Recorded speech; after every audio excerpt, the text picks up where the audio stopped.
Okay, here we go. Broadcasting live, this is KMA Talk Radio. Life, liberty, and the pursuit of fine cigars. With your hosts, Honest Abe and Adam K. the Brewmeister. Listen to the show anywhere in the free world at KMATalkRadio.com. I like to smoke them like some Prince Churchill, like John Kennedy, yeah.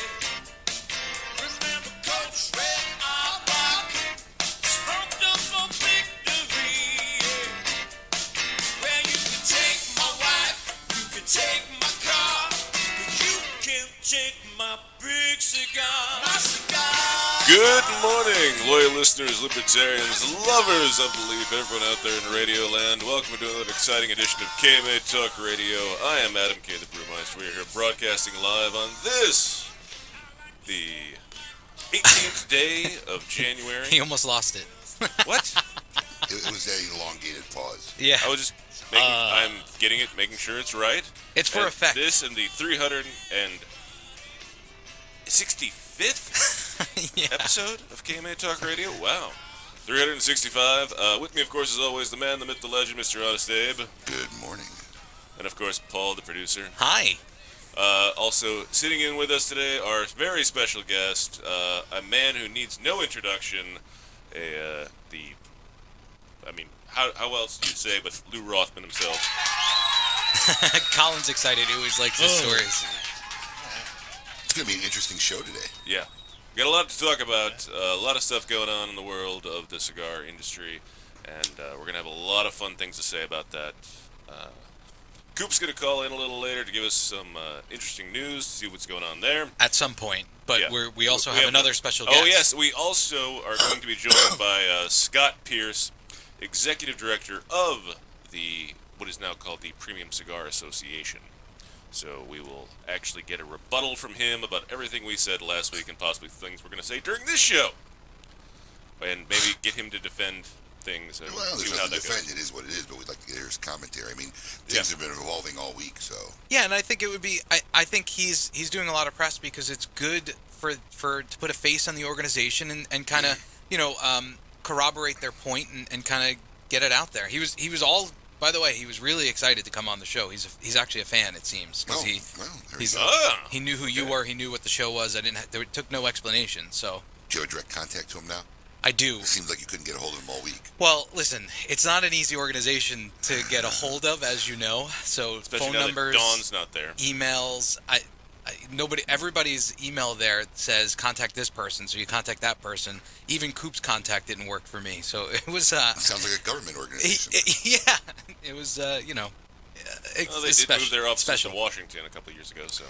Yeah, but we got in touch with him, so in a secret way, but it seemed to work. So I used some of my sales tactics. Nice. Yeah, I actually doing worked for work, this one. actually. Hey, don't shuffle in that chair too much. We don't want to see you go down. I'm sorry. It's not funny. We are. By the way, the video of you going down face flat was at Madison Square Garden. No, Where were you? that was a. So when I used to work at the Long Island Ducks, the baseball team, that was the 6,002 seat stadium. Brilliant. He's going I up the worked steps in. of the stadium. What falls flat in his face? Wait, what? Yeah, one of his buddies posted another Paul. I can't stand Well, my feet he was video. going to post it. He was threatening me that he was going to Oh, post he it. did? No, I posted it. Oh, you did? Because you did. I wanted to be the one to post it. Oh, yeah, because that makes a difference. It does for me because at least I have the control. Wait, Yeah, can someone show me this video? Well, I'll show it get to on you. the Facebook, and then you'll be able to see it like the rest of the world. No. Yeah. Hard pass. Yeah, that was, and the funny thing is, I fell, and 2 days later, it was all over the Ducks social media because some fan posted it. I don't even know who the kid is. That's brilliant. And the title is Paul DeGracco busts ass. That's brilliant. So I had nothing to do with it. There are a couple of videos And of me all- doing stupid things at the But Ducks. you know, my favorite part of the video we posted this week was not the fall down as much as the second attempt to get in. Dude, And the chair is still kicking your that ass. chair is a mess. That's You know, it's hilarious. funny because I was buying new chairs for my office, for my day job, and I asked Adam how he liked that chair, and he was like, stay away from it, don't get that chair, I don't like it. And I didn't get that chair, and I see why now. It literally has, there's no, like, center of gravity on it. It is for normal sized people. Okay, dude. You got to be 48 inches or taller to I'm sit in a chair. 5'7", so it's not like I'm that short. I'm not like, a little person. Not that there's anything wrong with that, but I'm not. I think you're a very little person. I mean, I'm not a slight man these days. No. I'm a little. Well, which brings up the weekly question: Paul, are your pants currently buttoned? These jeans do fit me, so yes, they are buttoned. They are buttoned. You dressed up for our special guest today. Is that what happened? Yeah, obviously, I want to look good. Didn't want to Al Bundy the Today's Show. Hand down. I always have a belt on if my pants. Listen, I'm sure there's listeners watching right now. Sometimes you get a little bit too chubby, and your pants don't fit well, so you leave the button on top unbuttoned. I'm not gonna lie, right? There are times like after a huge meal or a dinner at a restaurant on the drive home, I might unbutton the pants for the little breathing room on the drive, but never at 10 o'clock in the morning. Come on, dude. That means you're wearing the wrong size pants. Yeah, it means you're wearing the wrong clothes. I am. Did you see the cover of the New York Post today? No. Yes. They caught this ISIS guy. He's like 580 pounds. Wow. They had to take him to jail in a pickup truck. Oh, because he wouldn't fit in a car? Yeah, they had to load him into a pickup truck. What were they going to do? Drop him off like the Empire State Building and hope for a seismic event? No, they caught him in Iraq. So it was front cover of the Post. Wow. Well, that's going to be an interesting cell. Yeah. Hey, I Adam, wonder how his cellmate's going to feel. put that mic closer to Lou. Yeah, Lou likes to lounge back, so That's fine. Get It's, closer he to can him. be comfortable. Just pull it right. Feel free. Yeah, Sorry, we were good in setup. Speaking of which, Great Smoke is around the corner. I know. It's exciting. No, it's not. Lou, are actually. you coming to the It's Great actually- Smoke? Are you in town February 22nd? Yeah, I'll be here. Then come on by, check it out. Okay. The last time you saw it was so much smaller. You haven't been there in a long time. Last time we he were was still there was doing West it in the Palm. parking lot, Yeah, right? yeah, right. No, we're at the South Florida Fairgrounds now. Okay. Yeah. So, okay, look, we got another special guest for the Great Smoke, Lew Rothman. All right. But, it's, 4 weeks away now? 4 or 5 weeks? Is your life Are you completely kidding hell me? now? I didn't leave the office till about 11 or midnight, probably 3 or 4 nights out of this last week. And is that all Great Smoke stuff, or are you catching up because during the what's day happening is during Great the day, Smoke I got stuff? a lot of other work to do. Right. Right? So the peace of mind, really, where I can actually focus and do some work comes like after 8 o'clock. When most of my administrative day staff is all gone. And people aren't knocking on the door Nobody's every calling, 5 minutes. Nobody's knocking on the door every 5 minutes. And my assistant this year, she's new, so this is her first one. And we're 4 weeks out, and she hasn't had a meltdown yet, so that's a positive Oh, this is sign. her first one? That's right. It's I her didn't even. first one. I'll be honest. I noticed that she's been working hard because she's there when I come for the meetings. Usually, I know she usually has She a works hard every out. day till 6. Yeah. Oh, yeah, we should be. Yeah, well, it's that time. There's nobody has hours now. But yeah, exactly. Yeah, nobody has She was hours. there last night for a while. Yeah, nobody has hours anymore. It's insane. So, and to boot, we amped it up this year. It's gonna be the first year it's themed, so we got all this cool disco stuff going on, and uniforms and roller girls and everything. It's just gonna be insane. Roller Girls? Yes. Will there be one posted at my table? They're just gonna be all over the place. It's gonna be a very more lively, charismatic event. The band is a very well-known and renowned 10-piece band called Studio 54, and a lot of the members actually played in Studio 54 back in the day. I wonder if Lars Tetens ever saw them. I don't know. But it's going to be a pretty fun event this year. It's getting more buzz than we've seen in any year, so we're expecting, honestly, the biggest turnout this year. A lot of people are talking about it on social media that are out of the state. I mean, I know you always have a lot of out-of-state people, but I've seen a lot of buzz about it from out-of-staters. The event has trended to a lot more out-of-state people now, because I think the locals are just like, nah, I can't make it, I'll go next year. They're here. It's not that big of a deal. Plus, here in South Florida, we're a little more cigar active than a lot of other parts of the country. There's other events you can go there's to. Another little mini event in Miami. The Shankin does one after ours, I think now it's in Fort Lauderdale. It's the Hard Rock. It's a Hard Rock now this so, year. I wasn't going to mention the place, but go ahead. Okay. Just give them free advertising. Yeah. So Even though we're gonna bash Shankin later, it's okay. So, there's a lot more stuff for the guys here in South Florida. So the people in other parts of the country that aren't as lucky to be around the seismic activity of the cigar industry, it's attracting a lot more and more of those people, especially if you're in a bad weather state. It's cold this Well, time right of year. now, yeah, up north, if you're in New York, Connecticut, Massachusetts today, you're getting hit by that big snowstorm and 20 degrees. Getting out for 3 or 4 days into sunny Florida weather is Oh, another perk. no, I have to leave the snow for 3 or 4 days? That's Oh, This is when, crap. and being in the sales business, this is when all my clients, all our publishers want to come down here. Like as soon as January hits, Yeah. everybody's like, "Hey, what are you doing this week? I'm flying down." Really? I'm busy now trying to make sure my year goes okay. But yeah, so it'll be fun. I'm excited for it, man. I really am. I love the Great Smoke. I love everything about it. I love seeing everybody. I'm excited for it to be over. Well, Yes, very much so. Well, I mean, listen to me. You're just anti-people. It's different. Yes. No! Yes, you No, are. no, no. I literally, every year after the Great Smoke is over, go home and just lay on the floor for at least 45 minutes. I think last year you were calls laying for a on the beer. floor at the fairgrounds. Yeah. Yes, I before you was. left. I was. There is probably photos somewhere of me laying on the floor, just like, no. No, I'm there was a okay. moment last year at maybe 5:45 that Adam was like, "All right, this thing's over," and I'm pretty sure the drinks were flowing. No, they were not. Not they at were the not. end of it. All I No. know is he's super excited about his new sequin shirt that he has to wear. That I'm expecting a new level of energy. Listen, it's a nice shirt. I found it. I'm the one who found the shirts. It's literally like one size too small for him. I know. I saw it. And It doesn't silver fit sequin. well. Oh my god, it's gonna be classic. Adam, maybe Hey. you should lose a couple pounds before we. I mean, I'm just helping you out as a Maybe friend. you should lose a couple of pounds. I mean, I need to lose a couple pounds Oh, I thought anyway. you were waving. Stretching Regarding- your hand. No, my Hand hand. stretching. Oh. Well, I mean, look, I think we should start getting introduced our Meet Your Maker because we got a lot of stuff to talk about. Oh yeah. We got a lot of stuff to talk about. I mean, are we even going to take any breaks today? I would just No, want to I say we take no breaks today. I think all our sponsorships have passed out, so no one's going to miss out because Well, they're all I haven't- watching now. There's well, I so haven't many people renewed watching. anybody. I haven't renewed anybody because we're going to the new studio. So as they've all been expiring, I've just been letting them all go Oh, out. okay. I didn't know that. Yeah. So yeah, it's a special. It's going to be a special. We might take a pee break halfway through. Yeah, I was gonna say we have to I've been take some drinking- break. I've been drinking a lot of coffee, but other than that, man, I want to pack this show with. Wait, you're drinking coffee now? I thought you only drank tea in the morning. We had this whole discussion about how you've been drinking tea now. I usually drink tea in the evenings, but no. Okay. But no, I've this cup is full of coffee like every show that I've been on. You would the see the man, bags. The in man and gets out. at least 1 to 2 coffees a day. But wait a second. So do you put water in that now? Because mine's my water cup. I never put coffee in it. This I just said. Like There's coffee in this every Now morning. later, do you put water in it? I'm saying because you use that all day. No, later it goes home in the sink and gets Okay. washed, and I drink water out of a glass. Something else. Yeah. Okay. I'm just checking. I have a And- pet peeve. When I put coffee in something, I don't I put feel coffee like, in it anymore. Colin, the more Oh. you know. Yeah. Yeah. Go ahead. Thank you. Let's roll into our Meet Your Maker. Yeah. And now you know. I want all of you to cut. get up out of your chairs. I want you to get up right now and go to the window, open it, and stick your head out and yell. It's time to meet your maker.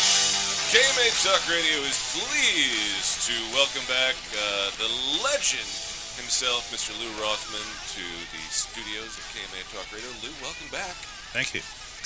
If you do not know who Lew Rothman is, he is the founder of JR Cigars, which was procured by what is now ITG, as we were saying earlier. As of last week, yes. As of it's last week. ITG, formerly Altadis USA. Formerly Altus USA, and the man who basically, can you say you started the catalog business of cigars? Oh, I think he totally revolutionized the whole landscape of the cigar industry. I think that is yeah, absolutely. Actually, a guy named Marty Herbst was before me. Okay. Well, We ended up buying his company. And before him, Joseph Jonas, who was Marty Herbst's father-in-law. but they didn't have catalogs. Joseph Jonas did, and he specialized in Cuban cigars. He was the biggest there was. In the world. Right, and then he had an argument with his son-in-law, Marty Herbst. Marty left and started his own business. Wow, his And son-in-law. then- Jeez. Yeah, and then years later, we went into the mail order cigar business, and as we kept growing and he kept shrinking, we ended up buying Marty's. What was it business. called? International Cigar. International Cigar. Wow, sounds familiar. International. Okay. Yes. I wonder if Keith Myers knew that when he named his company. I doubt it. Okay. Well, we got a The lot. figures. Speaking of which, before we get into all the various topics and stuff we want to talk about, what are you up to these days? How is retirement really treating you? I like it. It's okay. Sometimes You never get that little little itch. I do, and It doesn't last long, I've right? had a number of people in the industry call me, especially when they found out that Altadis was for sale and JR was on the market, and They wanted you to go back to JR. But yeah, and a couple of bankers too. really, but you're not really fully retired because you still have a stake in the Oliva Yes. Tobacco Company. Natsa. Yeah, And here in Nicaragua, Yeah. American Tobacco. yeah. And But you're not involved in much of the day-to-day activity there. no, Right. But occasionally, when there are price rises and everybody's afraid to go tell somebody about it, they'll have me go. And then I still do some stuff with Nestor Plasencia, and I have some outstanding stuff still hanging with Manuel Quesada. So I'm not Do you talk to Manolo a lot? to Manolo. Yeah. We texted back and forth a couple of days ago. Oh, What, okay. you know what? Maybe you could shed some insight on me. I don't know if you have insight that you can share, but what happened with that organization? Because I'm just going to tell you my perspective as a retailer, and there's a little tangent story, but something happened 2 or 3 years ago where the way the company worked, dealt with retailers, Terrence Riley leaving, his nephew, everything. I don't know the company anymore. In fact, they've become like non-existent as far as sales and even our retail shelves. There was a pivotal change that happened there that I never really found a real story. What's going on? Well, I don't know either. Okay. I mean, you may not. I mean, I don't know. That cuts it off pretty fast. Whatever it is, it's a personal matter. So, But something happened. Something happened that really changed the landscape of them as a cigar I would assume, presence. I would assume so. We'll find out in 20 years when Terrence tells us. Right? Something happened. Yeah. Anyways, regardless of that, so no picking at the bait, right? And a lot of people throwing bait at you. No, nothing going. No, I mean, I had my career. We made a lot of money. I don't need any money. And, Everybody else seems to want to jump back in. They don't have lose money, I guess. well, it's like where am I going from here? My kids are grown. They all have their own houses. They've all gone to whatever schools they wanted to. Now I have grandkids. Safe to say the grandkids don't have to worry either, probably. Probably not. and now I have a couple of hobbies. I've been doing a lot of woodworking. I've seen your woodwork. It's actually pretty good. But I just bought a CNC, computerized Oh, cool. router. You were showing me a lunch show a few weeks ago. This is the first one this And- company has ever installed in It's not someone's home. Oh, is that your house? Yes, it's Yeah. not a small piece. It's not like a. No, I've seen them. He's But got like some industrial grade machinery. so are Right, you're gonna do like a KMA Talk Radio bar that we could put? Why in don't the... you be a producer and make it Yeah. happen? If you're looking for a project, Lou, I'm just saying. I mean, Well, essentially, with this machine, if you can draw it, I can make it. that's cool. Yeah. Oh, They're amazing machines. It's staggering. Is it difficult Like- to operate? We made some drain covers. I have a very old house from the turn of the last century, and it has called Yankee gutters, which are flat. They're not round. And they don't make any kind of drain covers for these things, and so I scheduled it out on the computer, and I bought 8-foot long sheets of copper, and then I actually made 24 feet of drain covers, punching 4,320 holes, Wow. while me and my wife were playing Scrabble. So you just set it and then walk away. You set it and go, and the machine does it all itself. That is awesome. And who won the game of Scrabble, I have to ask? It's like 50-50. Oh, okay. 50-50. I win 50%, and I don't lose the other 50%. No, I'm kidding. It's like 50-50. I was going to say it's probably more like Lavonda wins 50% and lets you win 50%. Well, she's a voracious reader. She knows a lot of words You're a reader, too. that I don't know. Not like her. Okay. Because I know you're a reader. Yeah, yeah. Sci-fi, too. You like sci-fi. I guarantee you at this moment, Lavonda is still reading the New York Times, including everything that's in the paper. Wow. The obituaries, whatever it is. Really? And the Saturday big, you get a big package on Saturdays too. New York Times Magazine and Yeah, stuff. she reads every section. I mean, it's just incredible. Wow. Wow. Okay. Then she does all the crossword puzzles. Wow. I can't do them. I mean, I can only... Mondays. If a lot of the letters are filled in already, then I could, guess what the rest of it is. I just want to let our fans out there know that I know we're probably going to have a lot of questions with Lew and Scott Pearce being on today.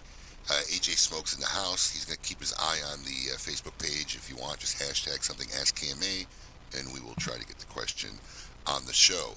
Well, I mean, the first topic I want to breach with you is obviously, if we're going in somewhat chronological order, is Tobacco 21. Now, obviously, you've been around long enough. You've seen ages change, legal ages change, and everybody seemed to be a little hot on this topic, and there's been a lot of kind of different positions on it. What's your take on the Tobacco 21? It's absurd. I mean, if you can go and get killed in a foreign country, surfing this country, and you can't buy a pack of cigarettes. It is absurd. I mean, it's the hypocrisy of it. Yeah, it's ridiculous. One of my arguments is look, I had a big problem with the hypocrisy of Tobacco 21, but I think if they just moved everything to 21, getting married, drinking, smoking, Yeah, bar mitzvah. serving in the military. We didn't bring that up last week. That's true. 13, Forgot about you're a it. man. Yeah, I mean, yeah. So I think the 18-year-old today, when laws were being set, it was a different time back then. At 18, you were already 30-year life was. Let me tell you something. I have a 13-year-old grandson that is smarter right now than I was at 30. I mean, they have so much information coming to them through all the various internet, TV, and whatnot. I get that, Lou, because I got 4 young kids, right? My kids are that age, 11. They have a lot of information, but here's the difference, right? They're going to be subject to a generation that hasn't learned how to filter information. I'm constantly trying to teach my kids that all this data they hear, whether it be at school or whatever, because now even teachers in the classroom are exposing children to public, personal, political opinions and what's going on. And they haven't developed a filter to realize that everything they hear isn't exactly the truth.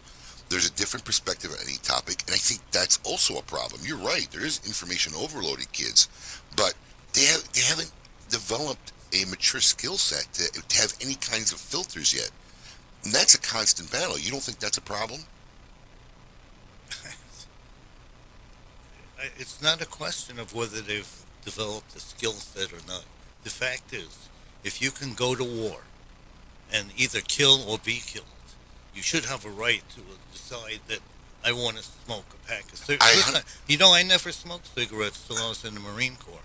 And when I was in the Marine Corps, with every lunch, they gave you a little 4-pack of cigarettes. Lucky Strike? No, Old Gold, Lucky Strike, Yeah. Piedmont, and Chesterfield. Wow. Chesterfield. I did not know that. That's a bit I didn't know. Cigarettes were government issued. So I Back in was, the Because day. you needed them. Yeah, I government wasn't a issued. smoker, but every single meal I got 4 cigarettes. Eventually, I started smoking them, You're like, I got so many of these, I better use and I them. still am. But if people could sue the government, which you can't, there's probably millions of people like me who never would have started smoking if the government hadn't given them all them cigarettes. Right. But do you think that? But I agree with the validity of look. I think they should just pick an age. Do you think you should be 21 to vote? I don't think that's a bad idea. I don't think 18-year-olds. I have even seen what's out there in the world to start making decisions of who should be the world leader.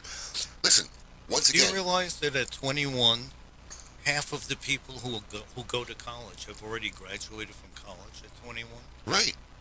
And you don't think that, you think that even though they've graduated from college, they shouldn't be able to vote because they haven't they're not old, they're not 21 yet? Okay, you're telling me half the people graduate in college in 3 years, a 4-year degree? Well, I don't know that many 21s who a lot graduated. of people get through high school at 16 or 17, and then they go to college. If you want, you go to summer school, you can get out in 3 years. Uh-huh. Or just go to a 2-year college. If it just seems to me preposterous It is preposterous. It is very I lived in hypocritical. Kansas for a long time. You could drive a car there at 14. So you could drive a car at 14. I don't think that's still today. I'm pretty sure 16. it is. Somebody look it up. 15, 16. Even if it was 15 or 16 Well, today. 15 is your permit, 16 is a driver's license in still majority of the states, I believe. I think 16-year-old is the majority of the states currently. At least in New York, I believe it's definitely 16. You can get your permit. So, Whatever. but you can't drive so alone. If you could drive a car at 16, you're telling me that you can't buy a pack. That you can't. That shouldn't was be- Abe's argument. He's like, but then make all of the things the same age. All of those things that Right. designate if you're an adult. My thing is, I just think they should just raise the legal age across Wow. the board. Or Apparently, it's lower still it to 14 in 18. Kansas. Oh, It there is you go. 14 in Kansas. Yeah. Holy cow. So I'm saying if you 14 could years drive, old, you can less than drive a 16 car, testing but you required. can't. And you can probably get married at 14 there too. Where are these sound effects coming from? Hey, Lou, AJ Construction. Smokes here, and I gotta say, I've had about 5 or 6 guys come in that were, underage and Under 21. Under 21. I'd ask for their ID, and I apologize to them and say, sorry, but the new age is now 21 and up, and I can't even begin to tell you every single one of them didn't have a clue. But the law is even though you have to be 21, you have to card them if they look like they're Under less 27. than 27. Yeah. And because all the companies are afraid of getting, caught doing this, they card everybody. So when I go into Walgreens and I get a couple of bottles of wine for Lavanda, Are you getting carded, Lou? I have to show them identification even though I'm 74. Well, one of our But you Kansas have to residents is saying do it's this 15. to protect the company. Yeah, I mean, but AJ's point is, there are retailers, I'm pretty sure, that still don't know the law has been changed. Oh. That's the fault of the government then. Or here's a general misconception was, a lot of people told them that this law was going into effect next year. They're all thinking, when it was passed, they're all thinking that this is something that's going to go into effect later on this year. Somebody will let them know later. Not realizing that it went into effect the day the president signed the bill. the Let me omnibus ask you bill, this question. which was December 20th. What percentage of the people checking you out at Publix or any other supermarket, they themselves are not 21? Yeah, that's true. Well, you don't have to be 21 to be the clerk, right? I mean, Absolutely you do. Hold on. And if you are not, when somebody comes with a pack of cigarettes to the counter and They you're have to not call 18, someone, right? you have to call somebody Yeah. to the register. I was going to say, I don't know how the law works in Florida, and I don't know how it works in tobacco, but I know for liquor, you don't have to be 21. Now, in Illinois, my 18-year-old cousin out of high school who decided not to go in college bought the local little corner store, liquor store. Yeah, we talked about that. He was 18 years old. He owned a business and sold liquor every day. I know a lot of bartenders here, or servers in the state of Florida, who are not 21 and work. So I don't know how it works, but Well, let me ask you this obviously question. for liquor, it's not the same because you don't have to be of legal age to deal So with it. now I'm asking you the question that you asked me. So you have a relative that's 18 years old that's running a liquor store that you think shouldn't be able to vote. You misunderstand. Well, actually, Listen to me. kind of. Yeah, That's what you look, said. That's okay, a good look, question. there's exceptions to everything, right? Just your cousin is the No, exception. what I'm saying is that's not the normal 18-year-olds. Oh, he's No, abnormal. He is abnormal. He's an anomaly. So how do you register as not the normal 18 so that you can vote? He's right. Okay, what I'm trying to say is You're wrong. No, I'm trying to say is my opinion, which is not wrong. My opinion is my opinion. What I'm trying to say is, if the legal age gets moved from, look, the legal ages for things have changed. So do you not have the same issue when they changed the legal age from drinking from 18 to 21? I'm sorry, what was that again? They changed it used to be 18 to drink across the United States. Yes, right. Then they started slowly moving it to 21. Was that detrimental? This is my point. My point is more about the hypocrisy, Lou. Your argument to me keeps coming back, well, you want him to die, but you don't want him to vote. I don't have a problem with it. I think either everything is 18 or everything should be a different age. You have a can't- problem that you can't pick and choose what the level of But adulthood is. What you can't make these states have certain rights. You can't make federal laws that overcome states' rights. So if you're 18 or 21 or 37 or 85 and you live in the state of Kansas, you still can't drink because they don't allow it. You have to have a private club, have your own bottle in a locker someplace. But there are states where alcohol's not allowed. Yeah, like If Wyoming. you're in North There's no Carolina, alcohol in Wyoming. Oh yeah, What? you have to drive outside of Wyoming. Wait, there's no liquor stores anywhere in Wyoming. If I'm an individual and I want to drink, I can't find booze anywhere in Wyoming. well, there are none in North Carolina except the ones that are owned by the state of North Right, Carolina. the ABC Right. liquors. Yeah, the Yeah. ABT. Yeah. ABCs, I think they're called them. Yeah. Yeah, but I could go buy liquor and still drink liquor as a citizen in North Carolina. You're talking about selling liquor. Right. Okay, Okay. got me confused. But you're right. Lou's kind of bringing up what we said last week too, is that traditionally it was up to the states to decide. The drinking age was always decided by the states. Now all 50 states, I believe, are 21 and over. But it was a state decision, and it was kind of like hypocrisy coming from the Trump administration, at least, because they're for smaller government, but now they're imposing this 21-year-old law on all of the states. So now the states have to comply with a federal regulation that for however long or forever has always been the state's decision to govern, because they have to enforce it. So it was up to the states to make that decision. But it'll still be up to the states because they don't have to enforce this federal law if they say they're violating their states' rights. Right, so if they say they want it to be 18... Has any state come out and done that? I'm I sure. don't know. I don't drink, so it doesn't matter. But it's not political, so nobody will uphold I it. have this problem with liquor that as I drink it, I tend to throw up on people.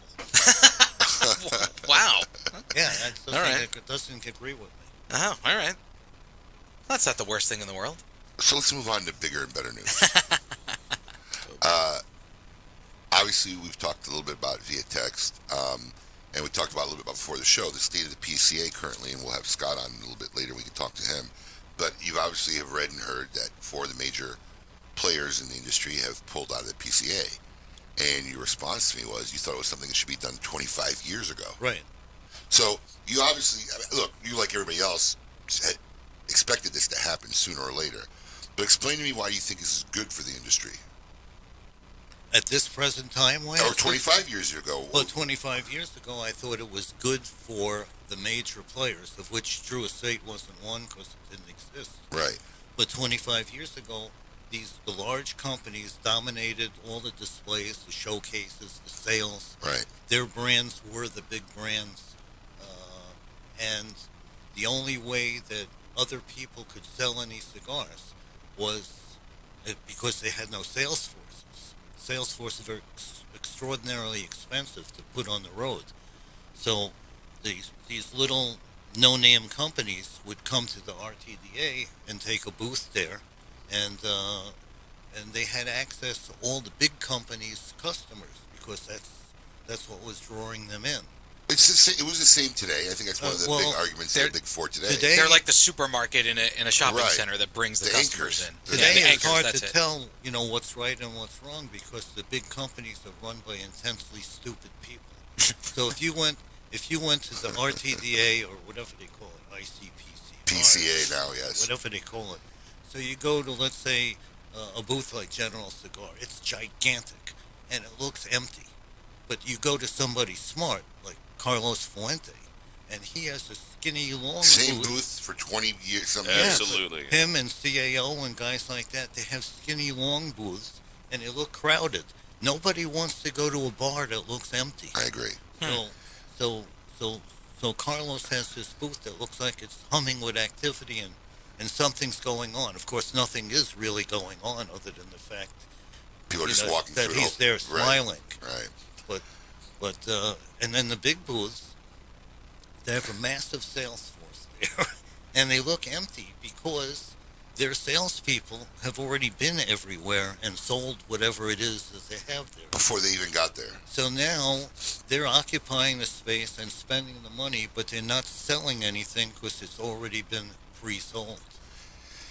When we were talking before we got on the air, we kind of got a little debate about this, and then we had to start the show. So I want to kind of touch base on it because, throughout my career, I've met a lot of other retailers, right?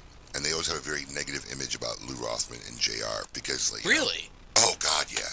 I was despised. He was despised. I mean, like the Antichrist of the industry. I've sat Just with from people, jealousy? jealousy. They feel like he's ruining their brick and mortar. Look, I've said it before. It's so much easier to find an excuse than to find a solution on how to innovate. Right? You have to learn to operate within what the market availability is, which is going to go to my argument in about a second with Lew. And then I was fortunate enough to meet Lew early on because one of my mentors, God rest his soul, Sal Fontana, was very close with Lew, and I got to meet him multiple times. And every time I met him, I was in awe, right? I learned something new. I thought an amazing mind, and I tried to learn from obviously someone who'd gone down the road before me and done a phenomenal job at it, right? Right. So I never took it like, oh, he's attacking me. That's just the model of his business. And if I was going to survive, I had to learn a way to make my business work around his model of the business and not try to compete with him head to head because that's never going to work. But, you know, here's where you and I don't have an understanding, right? Because your advice to them was that they should pull out 25 years ago because all the things you said are accurate, right? They're the anchors of the show. They're propagating a lot of fuel for But as a retailer sitting here, diversity in the market is something I like. I think it makes for better options for the consumer. I think it makes for better business. If Nike was the only people selling gym shoes, I believe, you know, well, I mean, obviously you're the only one, but if there's a smaller number of players, there's less diversity, there's less excitement, I think there's less overall business, right? Fewer people will be selling more shoes than they normally would, but I think the market is not exciting. Why would you as a retailer care to have the big guys pull out of the trade show? What benefit was that going to be to you as a retailer to have given them that advice? At that time, Yeah, I'm curious. we were 56% of General Cigars business. We were more than half of Altadis's business. So it was in our interest To make sure their brands kept selling to better. support the big companies. And they were the only ones actually that could supply us. I mean, some new guy would come. Couldn't roll enough. Yeah, like, I remember the first time Kano came into our place to sell us cigars. You know, and he had, I forgot whatever the... Chano Ozinger of CAO. Yeah, very nice guy. I really Great, liked God him. rest his soul. CAO Great guy. Gold, it was Yeah. called. Yep. Right? Connecticut So, mild, and it was Connecticut like cigars. 8 sizes, you know, and I said to him, okay, you know, like, send me 500 boxes of each size. He almost had a heart attack. Yeah, they don't have that. Yeah. I mean, you know Andy Costin. You know, Yes. the first time he came in to sell me humidors. He thought you was going to get an order for 100 or 200. He was Yeah. going to be happy. Yeah, I looked at, he had 2 I liked. I said, okay, send me a container of each one. Just to find out how many fits in a container. Yeah. I don't know. We've had Andy on the show. You got to go back in the archives and listen to that story with Andy telling it. Yeah, he almo- told us the story. Yeah. I mean, but see, here's where I get a little confused, right? And But they were creating, by being at the RTDA, especially during the cigar boom years, yeah, they were creating their own competition and supplying a lot of people with access to their customers at no cost, basically. All they had to do was take a booth. I mean, I made La Finca into a gigantic brand. I went to the RTDA. I took a booth. I had 5 brands at the time. La Finca, Jose Marti, La Rosa de Cuba. Right. And what I did is we gave every single person that came to our booth 5 boxes of cigars for free. You know, 5 boxes of 25. People were rushing to our booth like crazy. And I said to this lady Maureen, who was my controller. yes, at I the knew time, Marine. Yeah, she said, you know, spending a lot of money. I said, no. I said, these people are not going to smoke those cigars themselves. They'll take them back to their Try store. to sell them. They're going to put them on the counter because it costs them nothing. And maybe you get one guy that smokes each brand, and they'll reorder it. And lo and behold, you know, like within a year, La Finca, I thought might have been the biggest selling brand in America.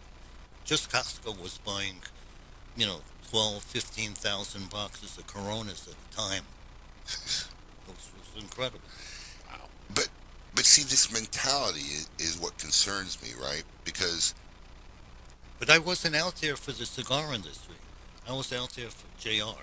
I understand it, and I think that's where these manufacturers, they're out there, the guys who pulled out, they're not out there for the industry, they're out there for themselves. That's exactly what they should be. It's business. You're supposed to be out there for yourself. I understand that. I was just saying, as me as a retailer, obviously I'm not that vested into any of these companies or any single, manufacturer that way. But,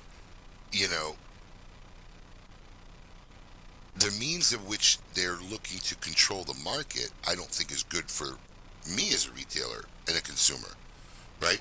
If I'm going to end up at the end of the day dealing with 8 manufacturing companies, if that's all I'm going to get my cigars for, one, I don't got any leverage as a buyer.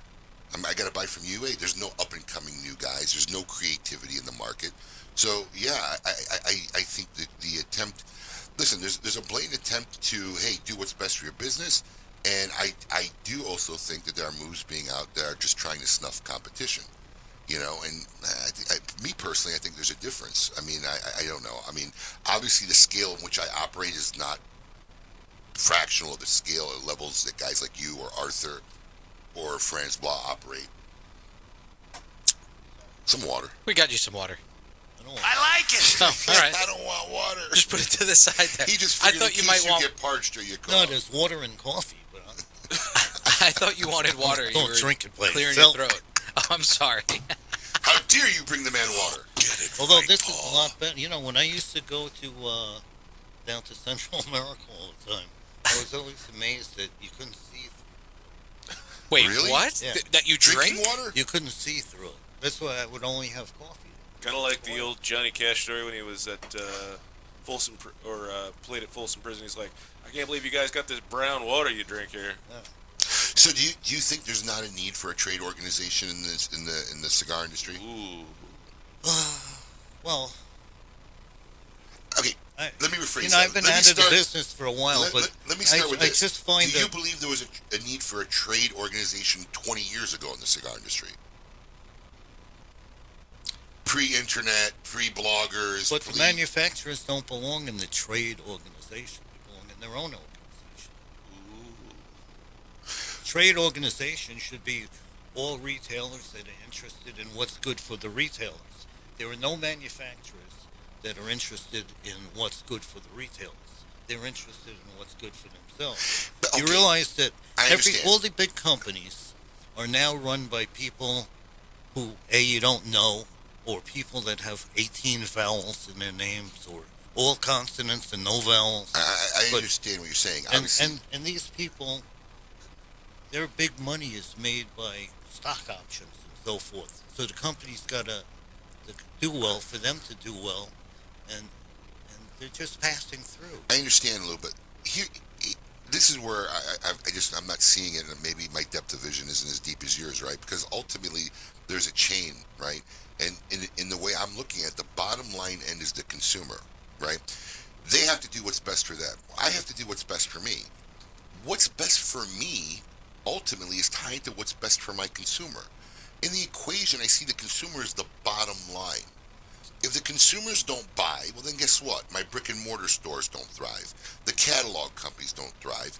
And at the end of the day, there's not a need for a cigar manufacturer. But the So same, how can you separate what's best for you, organization? If the manufacturers do what's best for the manufacturers. Now you got to remember, it's a little blended today. A lot of these manufacturers now are selling direct to consumers. They weren't back then. So if the manufacturers aren't doing what's best in the retailers, who are they going to sell to? And the statement you just made, the manufacturers are doing what's best for them. it's the strength of your product to the public, so that because the manufacturers have now copied all the smaller guys, they're constantly coming out. How many hundreds of varieties of Monte Too Cristo, much. Romeo, and so forth can there be? Too much. But and they're doing that to offset the smaller guys who are putting something new and interesting on the shelf. It's the exact same thing you see in the supermarket. Wise potato chips is not like the key item anymore. There's like 80 kinds of potato chips, 90 kinds of coffee, everything. And as every time one of these little potato chip or little coffee companies get popular, one of the big guys buys They buy them. Yep. And you'll see that in the cigar business. It's already happened. All right. That's That's okay. something There's I'm- that water. I in case you- Yeah, water. in I mean, case you don't I need it. brought you water. I'm just saying. In case That's you- enough for this week. in case you don't need it. So your feeling is, well, if you have a trade organization that's so I didn't get the answer. Do you feel there was a need ever for a trade organization? Because most industries have a trade organization. Well, if I was the head of the trade organization Now or well, then? who's this guy, Scott Pearce? And, He's the current. I mean, what did he do before Executive this? director. You can ask him when he comes out. Yeah. Why didn't you ask? I will too. Well, you don't know what he did. I don't know what he did. I haven't been on the board for Probably many nothing years. that has to do with cigars. Most of them don't. That's the problem. When you There's kind of not another But- position to hire from. but in the Wait, hold on, Lou. Where are you going to get another cigar guy? Or you mean within the industry, like a manufacturer? Or... on the supplier side, all the people working there are just passing through on their way to another job, a bigger thing, stock options, retirement, whatever it is. But in the retail organization, you have many people who are second and third and fourth generation. They stay in the business. So the retailers stay and the manufacturers come and go. It's not the actual manufacturing company. It's the people who run the company. And they basically don't know anything about the cigar business. And the people who actually sell the cigars, they're the only ones that know anything. It's the people who select and blend and make cigars.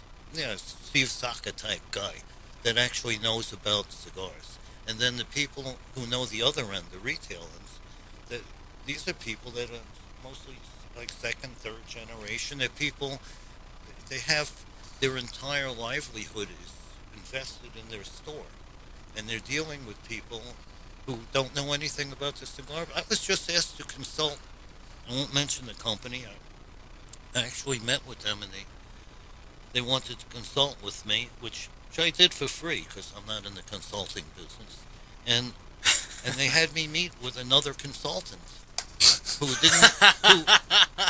didn't know anything about cigars. They wanted you to catch their consultant up to speed. Why would you hire this person? Would you like to Because start a you weren't consulting available. business? We can write some paperwork up. We can start a. So back to my original question. We keep getting on tangents. 20 years ago, no internet, no bloggers, nobody out there. Is there a need for a trade organization? Because I say yes. If you Yes. don't have a trade organization, how might... Because just like retailers, there's different level of manufacturers, right? Manuel Casada, guy at a much smaller level. Ozinger family. Ernie, before he sold to General. Where are these guys with retailers all over the going to go and learn about what's new? And From be- each other, because each one of them Guys developed... like Ernie couldn't get to the whole country back then. Not Guys like Ernie, I'm talking about the retail part. Like, my friend Arnold Goldstein, he was the head of the TAA, and he had me... What decade was this? It's like 1970s, Okay. 80s. Yeah, 1980s, whatever. 80s and maybe in the mid... I was going to say, late that's 80s. a name I haven't heard, that's why. So he asked me to come and speak to the people for the TAA, which I did. And what I was telling them all was to go into the mail order business, which sounds crazy from somebody who's in the mail order business. But I said to them, listen, here's why I went into the mail order business. I had a really good store on the corner of 45th Street and 6th Avenue. And I had the then lowest stamp price. machine broke. I had the lowest prices anywhere. And, back then, like a box of cigars was like $14.95, and I might be $13.95. And people would walk. A little bit more. Yeah, I said, but my drawing area was like 10 blocks. I mean, would you walk 11 blocks to save $1 or 12 blocks? So I knew the whole scope of my business was anybody who would walk, 7, 8 blocks to my store. And I also knew if it was raining or snowing, I'm not going to do any business at all. But if you go into the mail order business, there are no geographic limitations. And you can sell anywhere, anytime, rain, shine, middle of the night, doesn't matter. And I was trying to help them people out because we were also doing wholesale. Most of them guys bought from us too, and the reason they bought from us is because things were different back then. If you wanted to order from General Cigar, you had to order at least 250 cigars. They wouldn't ship less. That's 10 boxes, and the other companies were like that too. But from us, you could order a box from Royal Jamaica, Right. which was Pan American You cigar. can order 10 boxes from 10 different a box companies. from Stanford Newman's company. Yeah, Right. you could. I think I'll ship them one box of cigars. I don't know. So You're like the cigar broker for these guys, yeah? Yeah. right. So it was in my interest not only to see them do well, but also to get them to sell more cigars. That's how Santa Clara came about. Yeah. So I wanted them to go into the mail. Santa Clara was the basically wholesale division for JR Cigars. Still is. Right. Still is. And I advocated, all right, it's not past tense, but I advocate right now, if any of them people are listening to me, that even though Altadis is not going to the Trade show. PCR, Yeah. yeah, that Santa Clara should go to the PCR and take all Altadis' stuff with them. That way, they'll be selling stuff while General is not. Well, we can ask Scott, but I don't believe that Santa Clara is going to the PCA. But I mean, I don't know. Yeah, I don't believe they. I think Coop said he confirmed that all the he listed like actual brands, Yeah. especially from Altadis. I think he confirmed that those brands are not going. I don't know about that brand. Well, they're not going through Altadis, but Santa Clara has always had a separate Yep. Oh, area okay. than Altadis. Okay. Yeah. Because because Santa Clara would sell to these smaller guys, like you said, that really didn't maybe have an Altadis account or a general account. Right. But the need for Santa Clara is Santa Clara doing less business today, do you imagine, than it was back in the day? Because more people are opened up and more people are buying direct, yes? Not only do I not know if they're doing more or less business, I don't even know I hardly know anybody there anymore. Toward the end of your career, was the need for that mid-level distribution, did it decrease? Yes. Or it did decrease? Because more people were, because like for a No, while, it decreased because there were more people doing it. and more people doing Yeah. it. Other people were doing what you guys were doing. Okay, Right, I see what you're saying. And I have always had a policy that if somebody bounces a check off me, Done. they're finished. They Mm-hmm. never get so Lost a lot of, you lost a lot of customers then in this industry. yeah. I had one guy, I think it's called Chester Tobacco, someplace down here in Florida. And I remember he called me one time and he said, listen, I'm on COD, can you put me on, not on COD? And I said, no, you bounced a check. He said to me, that was 20 years ago. I said, well, I've been in business my whole life. I never bounced a check. Yeah. Wow. So, do you think there's a need for a trade show today? Yes, I do, but for retailers. Okay, well, what am I going to do as a retailer and go to a trade show if there's no manufacturers? You said for retailers. If there's not manufacturers there, what am I going to go do? No, manufacturers can go to it, but I'm saying Like visit it, not No. necessarily present there. No, they could display stuff there if they want to show all their products, and it should be an educational type of thing. But you don't think any of the big guys should belong to it? This is where I'm getting, No, I'm getting a little I- confused in the message of what you're Yeah. advocating. Well, You don't feel the big guys should belong to it, but yet you want Santa Clara, you think they should be there this year. You they're know what I mean? wholesale to take advantage of the fact that the big guys are not there. Okay. You're all right. You believe that it was a good move for the big guys to pull out of the PCA. I didn't say that. Oh. I said 25 years ago Okay. they should have done it 24, 23, 22, 20. Right. They should have done it a long why time not now? ago. What's the difference between now and 25 years ago? I think it's too late because of the internet, and the fact that all of these smaller manufacturers have been exposed to all the retailers already. The damage is done already. Yeah, the So there's no damage is point. done. There's no point in this point pulling out. And in fact, since they all have sales forces and they sell all the stuff they're going to bring to the show before the show ever starts, what the hell's the reason to go there? Well, that brings up a whole. They different... could have hospitality rooms instead of booths. So Go back to the they go original. back there and they rent something and they run a dinner. One of the things that attracted me to go to the shows, even though I was buying all the stuff ahead of time, Right. was the fact that you Saw everybody. you got to meet all the people who ran these companies. And- Today, as I said before, you don't even know who runs the company. And these people weren't actually just coming to see you regularly on a day-to-day basis. We did see them that way also. I mean, come on, you were the biggest guy. Well, and back in then the world. he was, I mean, where he was. I mean, he was kind of in the center, in Jersey and New York, and everybody was there anyway at some point, right? But some of it was uncomfortable because I was universally hated, by most of the Retailers. In fact, at one show, Mark Goldman, House of Oxford, he said, "Let's switch badges." And so we switched badges. Yeah. About 20 minutes later, he came back and gave me my badge back. Yeah. I can't take it anymore. People were beating him up. Yeah, most people, people don't realize this. Most people didn't know, because there was a lot of internet back in the day, what Lew looked like. Oh, so Lew- he could walk around. No. Lew was notorious. It's a true story. He'd be on the floor of Santa Clara taking orders. And nobody knew who he was. No, people would walk up to him and go, "Hey, is Lew Rothman here?" And they'd ask him.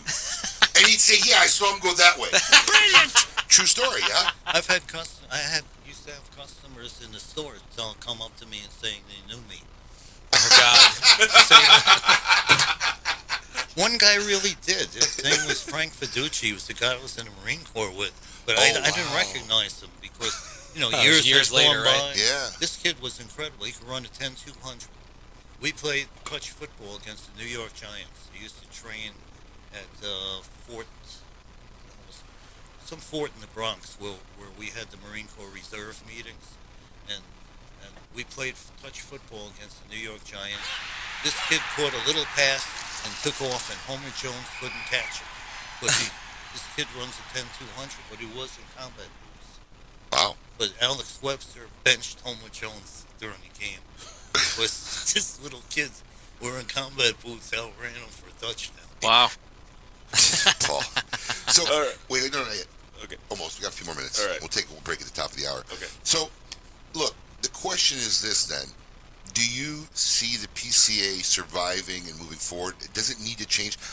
Does the trade show, does the get-together have to be a selling event?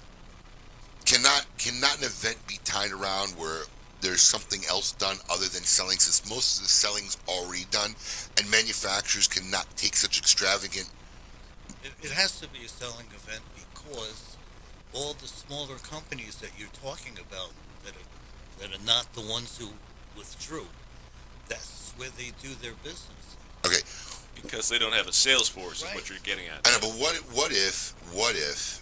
Yeah, Even still, though, is that really the case? Like, is What? that where they get their business done for the year? Like, well, I mean, it's not as dynamic maybe as it was for Drew Estate in the days he's talking about, but that's the ultimate benefit, right? A lot of these guys don't have the force or sales force to get out there and reach it. So, Drew Estate made their name back in the day.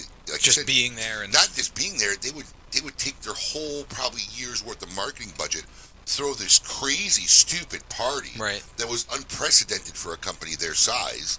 They'd have all these people jam-packed. The next morning, all talking about what a great party it was. And they would do, Perfect Right, example. You as Yeah, there was people one came year, up to you. Yeah, there was one year where I did technically our first microblend, if you Yeah. figure it out, but Yeah. I did an exclusive limited project with them called Ming, right? Oh, yeah. I Yep, was, I've I heard was of a it. nobody retailer then, right? They had taken my picture. It was a new release. My stores had it first, like the first 250 boxes, and they started selling it all over the country. And it was really funny because Keith Myers put me on the cover of their catalog because I was the advertising for it. right. So they put me on the cover of their catalog, not knowing who I was.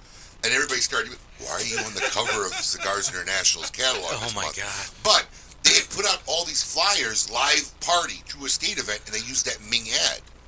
So that literally the next day, throughout the whole trade show, everybody was walking up to me, "Great party, thank you so much," thanking me for the party. And What'd you say? You're welcome. No, at first I started explaining, no, that was a Drew Estate party, blah, blah. And then literally 45 or an hour into the show, I just got tired of saying, "You're welcome, man, I'm glad you had a great time," Well, what are you going to do? Jonathan Sands is he's a very creative guy, and he would make these incredible booths. Yeah. And Jonathan Drew. Yes. Actually, Jonathan Sands. Yes. But I'm not sure he's totally sane. But he would make these very interesting booths, And he told me, I forget what number it was, but it was like 50 or 60% of his year's sales would be done at the RTDA. But that's a different world, right? I mean, I don't know if it's that different for some of these people. See, social media has changed the landscape, and internet's changed the landscape. Now a guy like Juan Cancel with his Facebook page is reaching everybody. Who? Wow.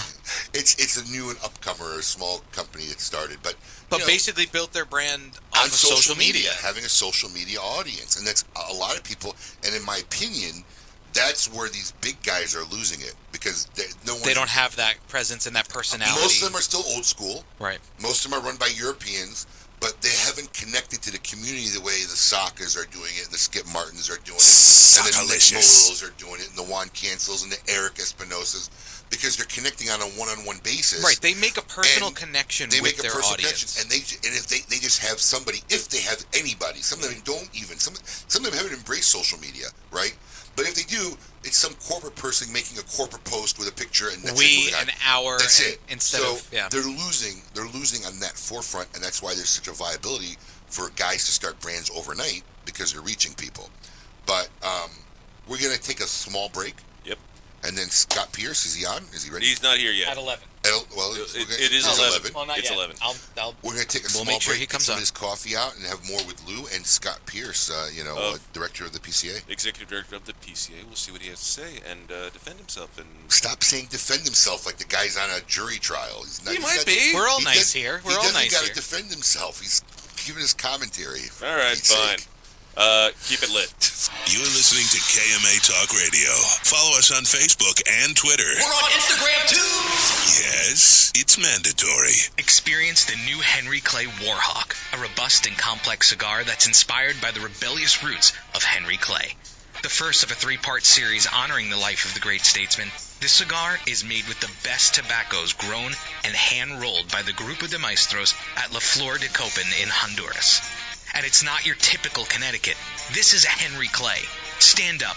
Be different. And smoke a Warhawk. Surgeon General warning, cigar smoking can cause cancer to the mouth and throat even if you do not inhale. Hello, this is Glenn Case, owner of Christoph Cigars. There's nothing more important to me than family. That's why I treasure the moments with my wife Terry and our son Christopher, aka Christoph. When we have those rare moments to talk about life, there's nothing better than smoking Christoph to enhance our time together. For Terry, it's our Christoph Sweet Tip Cuban selection. For Chris, our Sumatra. And for me, our original Maduro. Enhance your family time with Christoph Cigars. The Oliva family, the makers of some of the most affordable yet highest rated premium cigars available. For 7 straight years, Cigar Aficionado has rated Oliva as one of the best cigars of the year. And Oliva has a cigar for all smokers, from the newly released Gilberto Oliva Reserva to the bold and rich Oliva Serie V. Oliva cigars can be found at a tobacconist near you, so always ask for Oliva, an unbeatable value and uncompromising quality. The Oliva family of cigars. The recently released Perdomo Double-Aged 12-Year Vintage is an extremely rare blend of Perdomo's finest and most cherished 12-year-old fillers, binders, and wrappers. Bale-aged for 10 years and then barrel-aged in bourbon barrels for an additional 2 years, these exquisite Nicaraguan tobaccos are bursting with rich, complex flavors. Offered in Connecticut, sun-grown, or Maduro, available at only 250 authorized tobacconists worldwide, the Perdomo Double-Aged 12-Year Vintage is a must-have for every cigar enthusiast. Hey, this is Clay from La Polina Cigar Company. My likes and dislikes: long walks in the park, old school gangster films, wrestling grizzly bears with Abe. Dislikes: smelly feet, flight attendants with an attitude, and Friday afternoon traffic. What I know you will like is the La Polina family of fine cigars, such as Mr. Sam, Bronze Label, and our highly rated Classic Series. But let's not forget the limited edition Goldie. Quality forever. La Polina Cigars. Plasencia Cigars has been one of the world's leading growers of first-class tobacco since 1865. Today, Nestor Plasencia Sr., together with the 5th generation of the Plasencia family, continue the legacy. With over 3,000 acres of quality tobacco fields, they are makers of quality cigars, including Alma Fuerte, ranked among the top 10 cigars in major publications. Find them in your local premium tobacconist stores around the country. Plasencia Cigars, perfected for more than 150 years. Yours to enjoy now. Looking for something unique and awesome? Smoke Oscar Valderas cigars. 2012 Connecticut, 2012 Corojo, 2012 Maduro, the Oscar Habano, the Oscar Maduro, My Way, and our latest creation, Oscar Valderas Cicerone Edition. A great cigar that comes in 5 different collectible boxes with an amazing exclusive artwork. Remember, Oscar has something unique and awesome waiting for you. Ask for Oscar Cigars in your favorite cigar shop. Keep the party going all week long at the world-famous Spearmint Rhino, West Palm Beach. Every Sunday, Monday, and Wednesday, enjoy $3 premium drinks from the bar till midnight. Magnum Mondays means $100 magnums of Belvedere and Moët Brut until midnight. Get your thrills every $10 Tuesday with $10 dances all day and night. Ladies, don't miss Women Crush Wednesdays with half off your cover charge. No matter the time of day, it's always a good time at Spearmint Rhino, West Palm Beach.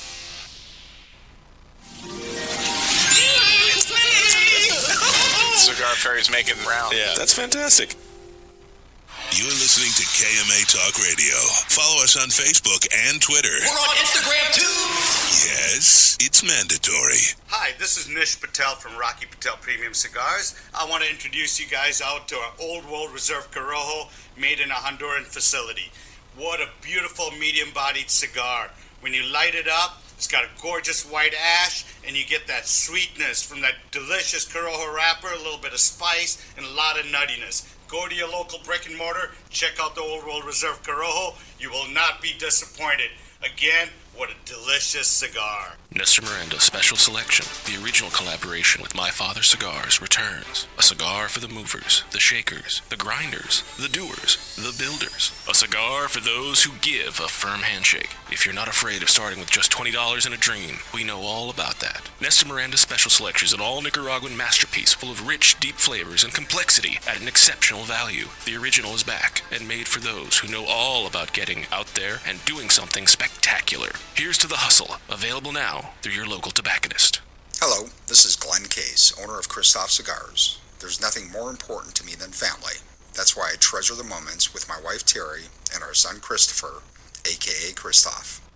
When we have those rare moments to talk about life, there's nothing better than smoking Christoph to enhance our time together. For Terry, it's our Christoph Sweet Tip Cuban selection. For Chris, our Sumatra. And for me, our original Maduro. Enhance your family time with Christoph Cigars. Dunbarton Tobacco and Trust and its master ligador, Steve Saka, is crafting the very finest cigars available today. One such brand is his Todos los Dias. This liga is very smooth with tastes of dark chocolate and figs, with a nice sweet chili pepper that escalates in warmth as you smoke it. On the palate, it feels like a medium-bodied smoke, but it's lying to you, as the cigar is quite strong. From the first puff, there's no doubt of the origin of Todos los Dias, or that it's intended solely for the seasoned cigar smoker. Viva Nicaragua. With over 20 years in the cigar industry, Eric Espinoza has done it all. He began in retail, became a sales manager, developed and owns his own brands, and today is internationally known as a manufacturer of top-quality premium cigars. Nothing gives Eric more pleasure than to be able to make his own cigars for consumers worldwide to enjoy. Experience cigars made in the Espinoza way. La Ranja Reserva, Murcielago, 601, and Espinoza Habano, and Connecticut. For more information, visit EspinozaCigars.com. Welcome back. You're listening to KMA Talk Radio. Follow us on Facebook and Twitter. We're on Instagram too. Yes, it's mandatory. Welcome back to KMA Talk Radio. I am Adam K. the Brewmeister. We're broadcasting live on this, the 18th of January, in the year 2020. And in the Baba Wata's voice, welcome to 2020. Juan Cancel just woke up and came on. Oh, boy. I think Danny Moya woke him up. He said, Lou said, Juan who? Juan who? You know what's funny is a lot of people still say Juan who. Yes, with me, of course, Mr. Honest Abe. Good morning. Paul, the producer. Hey. We are pleased to be joined by legendary cigar aficionado, Mr. Lew Rothman himself. Lew, thanks for being here again, buddy. You got an audience out there clapping for you. Yeah. And we are now joined on the phone by Executive Director of the PCA, Mr. Scott Pearce. Scott, thank you for being here this morning. Hey, good morning, everybody. Thank you for having me on. I appreciate it. Absolutely, Scott, and I just want to say thank you for taking time out of your Saturday morning. I'd like to start because Lew asked me a good question in the first hour of the show, and I really didn't have an answer for him. Scott, why don't you share with us your background before you became the executive director of PCA? Sure. For about 20 years, I've been in trade associations and trade association management. Immediately preceding the PCA, I was the head of marketing for the American College of Radiology, and so had a big background in terms of marketing, program development, et cetera. I know they went through a really long process, months worth for the executive search committee, and when they came upon me, they were throwing me into the mix, I think, at the time because they were looking at somebody that could come in and sort of initiate some of the changes that needed to have been made for quite a while, and then also somebody with a background of understanding of the dynamics of trade associations and those kind of things. So in terms of my connection with the cigar industry, it goes back as a consumer for a number of years. And in fact, Lew, some of the first cigars I ever purchased in Washington, D.C. itself was at the old JR, which is now Casa de Monte Cristo, but been an avid consumer for a long time. Oh, there you go. At least you have some background. That was my second question is, how long have you been a consumer? He's been an avid consumer for a long time. So the question that I posed to Lew, and I'm going to pose to you because, there's been a lot of talk, obviously a lot of press. You've made comments. We've seen press releases. A lot of the press releases I don't think, depict 100% of the story of what's actually going on in the cigar verse, as I like to call it. But, as someone who sat on the board many years ago for a short period of time, and, kind of am still involved in the industry, although I'm not kind of in all the machinations of what's going on in the background, where is the future, do you see, of the PCA? I mean, the big question is there still a need for the trade show, a show? Because, the part of the dilemma is over the years is the need to buy and the need to go there to buy is becoming less and less prevalent to, go to the show to have this done. So how do we change that? How do we make the show a much more needed destination for retailers in the years to come, and especially now with the announcement of some of your biggest participants pulling out? Yeah, absolutely. I can tell you that is not unique to the cigar industry at all.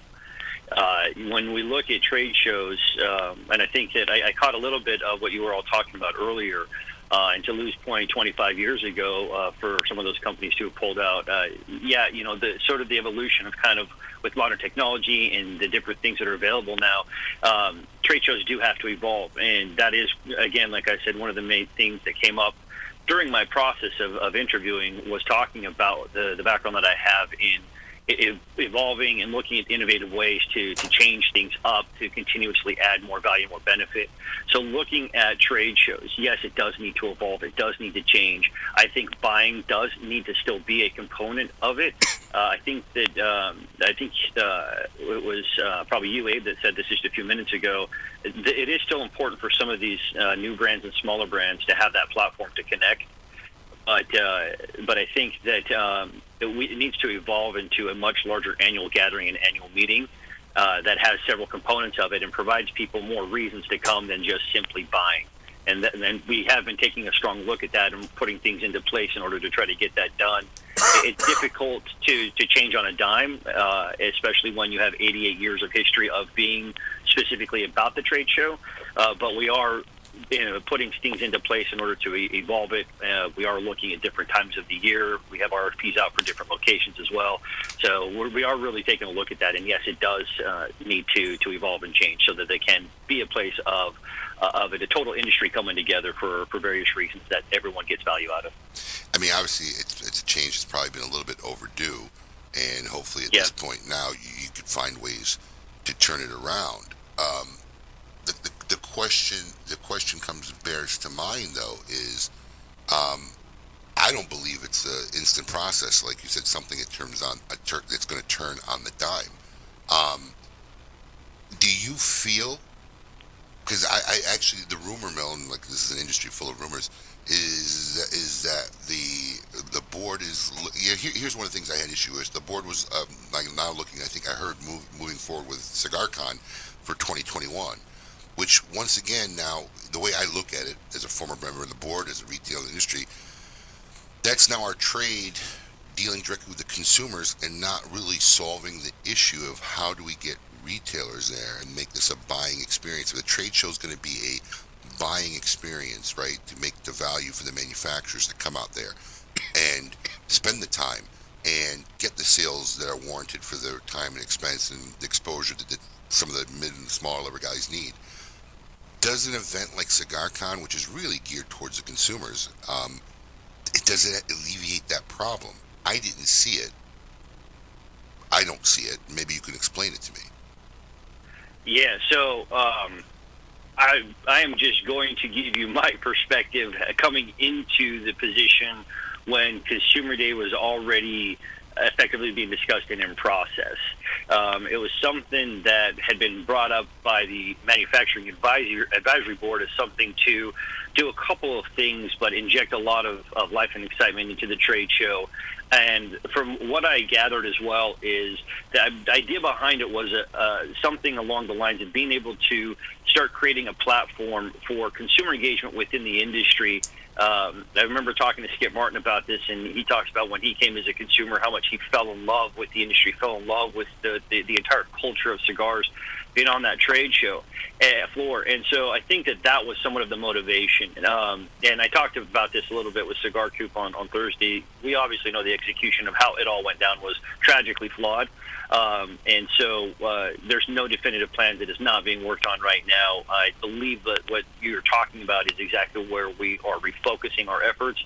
And the engagement of consumers, while critical and important for grassroots advocacy, legislative outreach, and more support, any type of consumer event is going to be external to the trade show in the foreseeable future. Okay, well, that sounds like it's headed in the right direction, but lost my train of thought. Well, we haven't asked KMA based on this exact topic, though. But Lew, the question goes to you from Brian on Facebook. Can you remember what the most, maybe in your years of going to the trade show, what the most attended year was, and possibly why? Well, I don't remember what year it was, but it was during the cigar boom. It was in Cincinnati. Okay. There were massive shortages of product. And also, it was very close to this place that has some great spare ribs. Cincinnati. I would not expect spare ribs in Cincinnati. It was right over the river. I forget what, in Kentucky. Oh, really? And it was a big round place. Everybody went there. Okay. So it's like it was the modern day Circle Bar, basically, if you will. Yeah, where everybody hangs That's out. where everybody went. Yeah. But essentially, you couldn't get cigars. So there was a need to go there because there was. Yeah. You had to find where you can get product to sell. Essentially, the cigar shortages were so bad that if people needed 4 boxes of something, they ordered 10, even though they needed 4, hoping they would get 4 instead of the 10. And then, of course, each company kept seeing their back orders mount and mount and mount, and assumed that the demand was unending. And bad assumption. That ended in about November 1997. He's got the month. Yeah. Well, that date he remembers. Yeah. But that time period opened the door for a lot of guys who all of a sudden got in the business who weren't in the business. Doctors, dentists, everybody. all sorts of people going down. Nestor was making cigars to like 100 different people. Just incredible. What? Well, I was going to go back to Scott. How do you anticipate getting these big 4 companies that have come back? How do you anticipate trying to get them to come back? Is there even an effort to try is there an effort to get them to come back, or are you just closing the door on that? Oh, no, never. Look, my whole philosophy, the PCA, we are stronger when we're together. We have some really crazy challenges ahead of us right now in terms of regulation and not even just federal, but just seems to be sort of this coordinated effort on a lot of states for a lot of different bills that have already dropped. we want to be able to be a unified industry. We need to, if we're going to continue to have success. And as I've referred to this several times, build this regulatory wall around ourselves to give ourselves the protection and a foundation of stability and clarity so that both manufacturers and retailers can operate their businesses with assurances that it's not going to be disrupted with regulatory overreach. So efforts are being done in terms of, we were having talks at the time. It was just one of those things to where they all decided right at the same time to release their press releases, and we basically just had a few minutes notice on that end in terms of that decision being made. We're always hopeful that we can continue the dialogue and that the right changes can be made in terms of for both sides to make it fair and equitable for all sides. But in this instance, there's a huge support that we have from the manufacturers that are still coming, and we're working together very closely with them on a lot of our regulatory and legislative issues and litigation. We're making significant progress right now. Over the past just 4 or 5 months, we've made more progress in those 4 or 5 months than we have the past few years in terms of with the offices, with the White House, and with the FDA. And we've got some solutions that we're working on that could provide some monumental relief for the industry. And so the door is always open. The door is always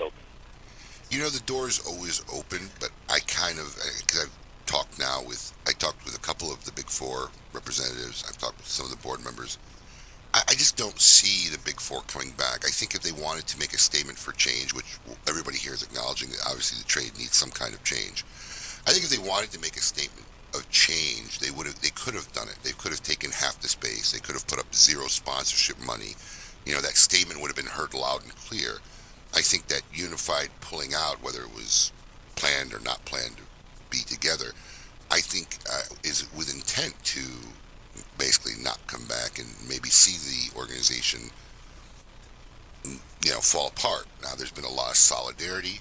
A lot of people announcing their support and coming on the show. Carlito's already made a press release. I think he's making cigars, some very limited. Opus X Forbidden X, apparently.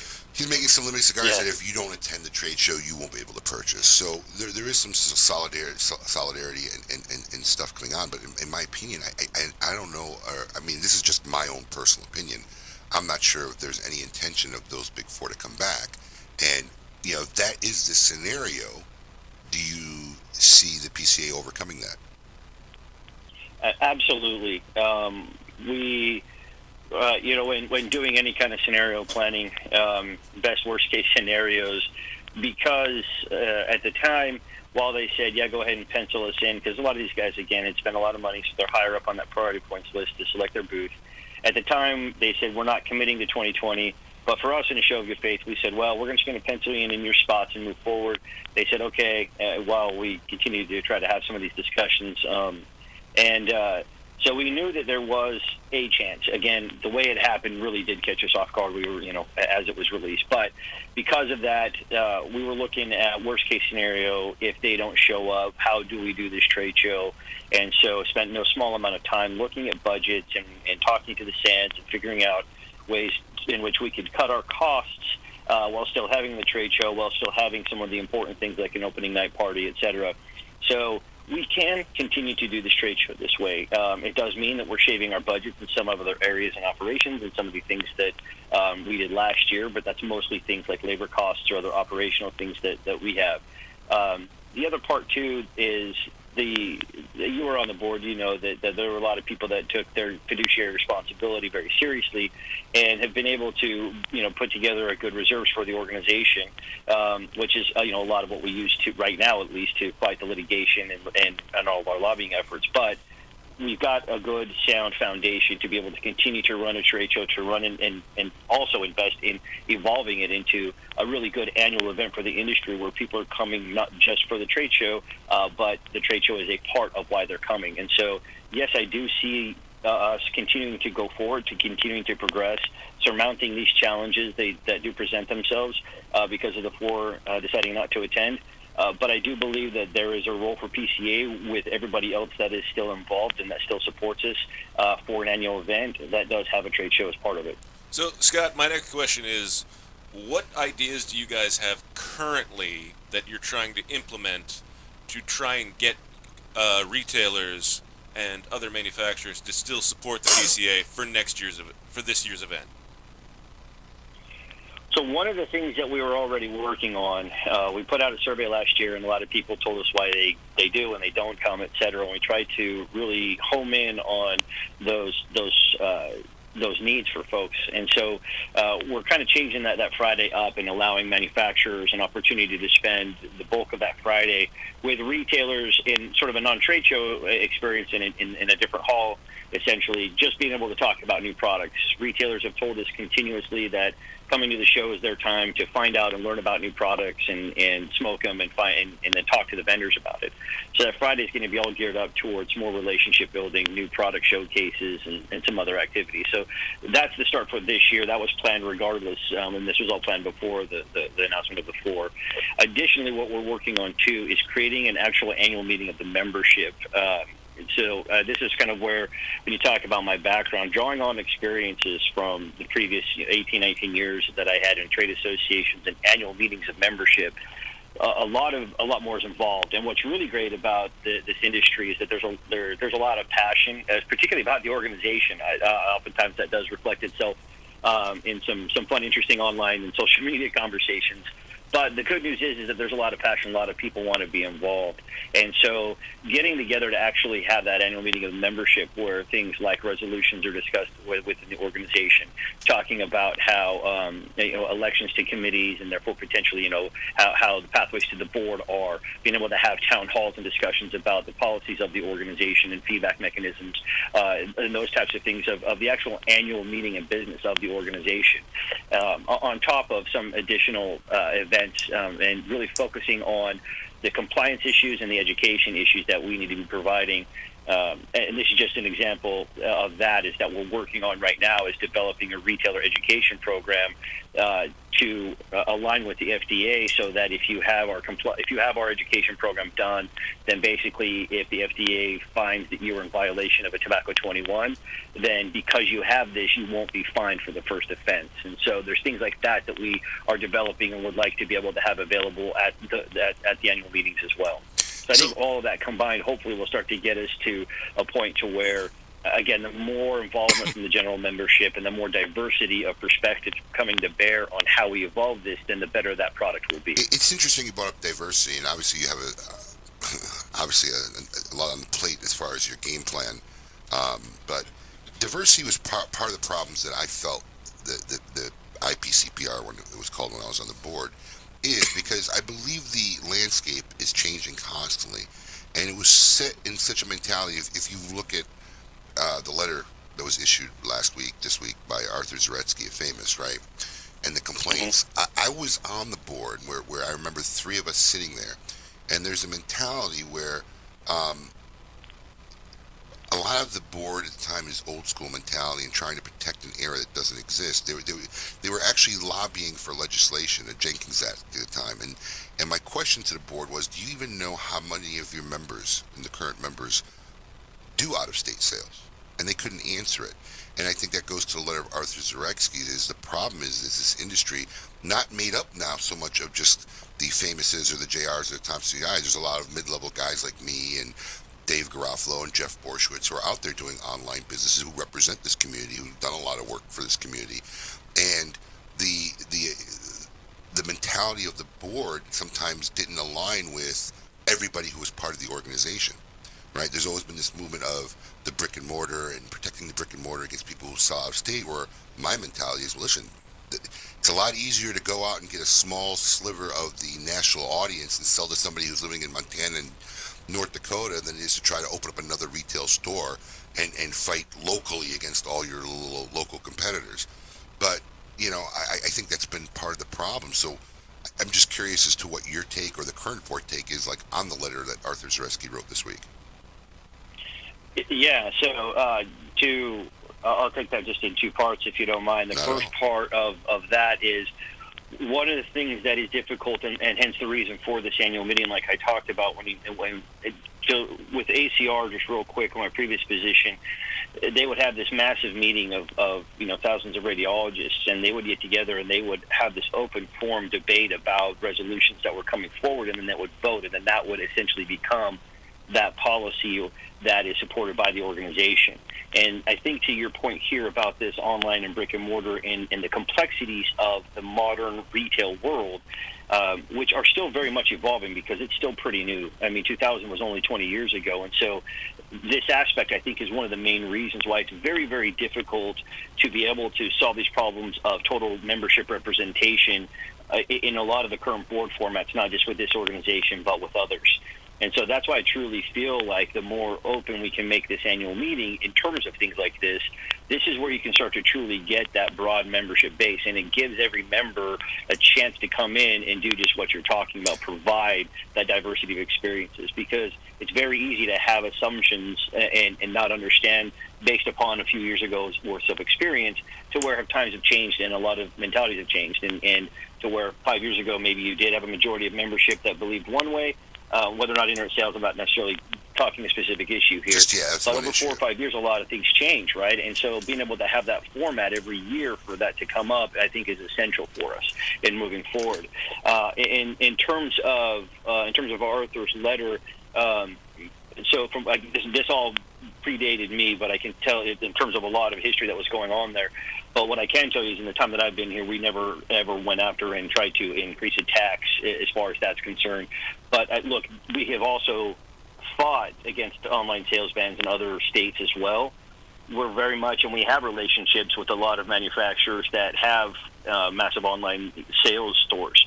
And so we definitely don't ever want that to go away because we understand as an organization, and using the royal we in that sense, how important that distribution channel is to the industry. And so it's just a matter of us, approaching different state tax laws in certain ways. Well, I mean, I think the idea of the membership voicing their opinions to set direction is one of the best ideas I've heard, because I think sometimes the 5 or 6 or 8 people, whatever the board consists of these days, is not the exact picture of the membership of the current state of affairs. So that's something that I think is very good to hear. I think I don't know how easy that is to pull off or get that many people in a room to actually have a conversation or a debate or a discussion, but I love the thought of that. I think that's good. And another thing that I don't know if this is something that's come across your table. I've had some discussions with people, but I mean, would it not behoove the industry? Look, one of the biggest issues that we always face, right? That's going to be a constant bane, is the fracturedness of our industry. There are too many interests that aren't aligned that works for everybody, particularly, and everybody, like Lew mentioned earlier in the show, has to do what's best for the business. But may this not be a good time, and I'm definitely not intelligent enough or know how this could even possibly work, but right now we have 2 major shows that everybody's kind of been talking about: the TPE, the trade show, the PCA, the TPE, the PCA. TPE's been working very hard, diligently, and getting more guys like me to come to their show, flying me out, buying me tickets. I haven't been to a TPE yet. A lot of my associates in the industry do go regularly. Would this not be a good time to find a way to merge the 2 groups to have one unified trade show across the board, mass market and premium at the same time, use the synergies combined, not try to fight to who's going to go where and when, and maybe overall create maybe more of a blended area where it may benefit both industries? I'm not sure, but has that option ever come across the table? Yes. The discussions have come up in terms of that, and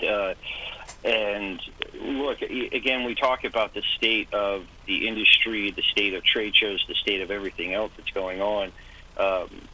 Again, and I do want to stress this, with all of the challenges of the boards and representations and everything else, my experience is that this board of the executive committee very open to ideas and just want to be able to provide benefits for the industry. I know that there's oftentimes disagreements about how that works and functions, and I know that there's frustrations in terms of communications, and we are really going to be working and focusing much, much more on that. But I will say this, is that they spend a significant amount of time away from their businesses with the sole purpose of trying to benefit this industry. And so conversations have come up in terms of what does that future look like. And so the potential of, do we reach out to TPE? Are there other things that we do and changes in this and that and the other? Look, nothing definitive, but I can just say, look, yes, it has. We're open to any positive change that will take the industry as a whole in the right direction. Skip has a question. Does half the money go to regulatory relief and half the money goes to a private company?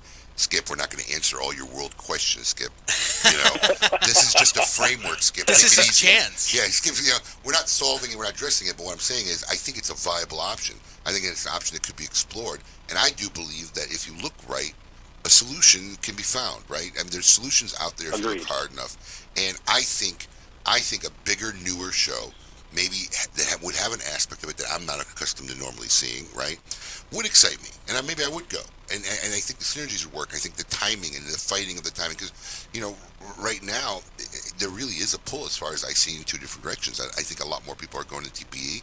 Don't know why we need to have two shows, and I think there's a common ground, right? Yeah, we all have our little things that differentiates us that maybe we'll fight on our own side, but the industry as a whole does have a core commonality. So, we don't have all the answers for you, Skip. It was just an exploratory question, if you could live with that. Don't you think some of the luster of the premium cigar business would be compromised if you're going to a show where they're also selling cotton candy machines and Slurpees? You know what, Lou? Maybe and maybe not. Everything can be done. I mean, listen, I remember in '95 in Orlando, the trade show in '95. I wasn't even fully in the cigar business. I was wholesaling, distributing in Chicago, looking to do a retail store. And I went to the trade show in '95 at the Marriott in Orlando, and the expo was in two halls. It was a hall on the right and a hall on the left, and you literally walked out of one hall, went to the hallway, and walked out of the other hall. That's typical of a lot of trade shows, though. A lot of the ones I go to. That's what I'm saying. There's an answer to everything, and there's a way you could class it up, and there's a way where it won't down quality what the premium cigar side is, and it may bring the level of the TPE, but I think always there's more power in synergies, and I think it could be something that could become more exciting in a new type of show, which if you're looking to reinvigorate something, it's a possibility. How the economics and the logistics of it all works at the end of the day, that's stuff that smarter people than me is going to iron out. But One thing I will. Oh, I'm sorry. No, go ahead, Scott. As I say, more nuanced and complicated than just even the economics of that aspect are the regulatory aspects of it. By that I mean that with the amount of work we've done, we've had FDA agents that have visited our show floor for the past several years, and with our message on Capitol Hill, we've done a no small amount of effort to really differentiate ourselves from the ends devices that are out there. And so I would say the challenge with it much more so is that if we are under one banner, or even if it is a hall that's adjacent and it's not going on at the same time, it tends to diminish that message right now for us getting a regulatory carve-out when we are part of this as a total industry. Now, if that solves itself, then those challenges are significantly diminished. That is one of the challenges. I thought about that, right? I actually did. That came across my head. First off, I'm not sure if the government's that savvy to actually know who's doing what and what kind of a trade show. But I just don't think they're that smart. But, I don't think dissolving the organization is an issue. I think finding a way to merge together just for the point of having a show together, which doesn't necessarily mean they're the same entities. It could be just a show that combines two entities.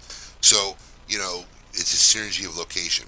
Like I said, I'm not sure if the government would be that savvy to realize, you did a trade show, you do a trade show with them. I don't know. But don't give them any ideas now. yeah, I'm sure they're listening. Big Brother's got the satellite. NSA is always right.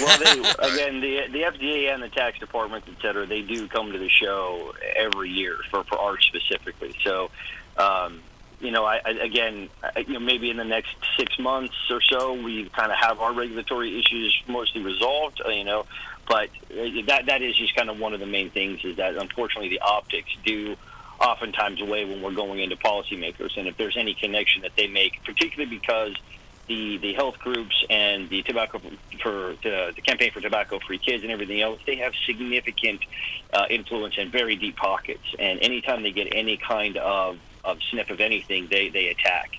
So they attack our exemption, they attack any kind of thing because of the potential quote-unquote loophole that it provides. And so it's just a matter of not offering them any kind of ammunition that would have a backlash on us. Like I said, if we get this fixed, then that objection is significantly reduced.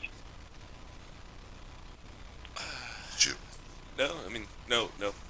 Lew just told me what the spare rib place was in Kentucky. Oh, it's funny. Somebody did comment on that. I was going to give it to you. What am I missing about the spirit? Oh, the answer? From that show from Cincinnati. It's the Montgomery Inn, in case anybody's... Yes, that's exactly it. Okay. Yeah. So let me ask you a question, Scott. How long is your contract with the PCA? My current contract is just an annual basis. Really? Oh, yeah. Okay. So, are we planning on renewing? When is it? I mean, look. Obviously, you're in a tough predicament. You've got really put in probably one of the hardest positions anybody sitting in your seat has seen since the beginning of the organization. No thoughts about bailing ship, do you? Or do you have any? You don't have any, do you? No. That's the first time someone's brought it up, so I don't know. Are the rumor mill's calling for my head already? No, I'm just saying you're not a guy I'd like to be right now. No. You're in a difficult position. Is it easier to give up? You actually got burdened probably with one of the biggest problems the organization's ever had, and you only have a 1-year contract. I mean, it's not like you have to deal with it for the next 2 or 3 years. So like only second to Carlos Beltran. Hey, look, if I could be Alex Cora and set up some way I could steal the signs of the FDA to benefit the industry, I would do it in a heartbeat. Wow. Well done. Good. So I would, look, this is, I'm going to just say this. This is nothing I have to do. It's something I want to do. I've been an avid cigar smoker. It's something that I've got some of my best friends in the world because of cigars. It's what we do.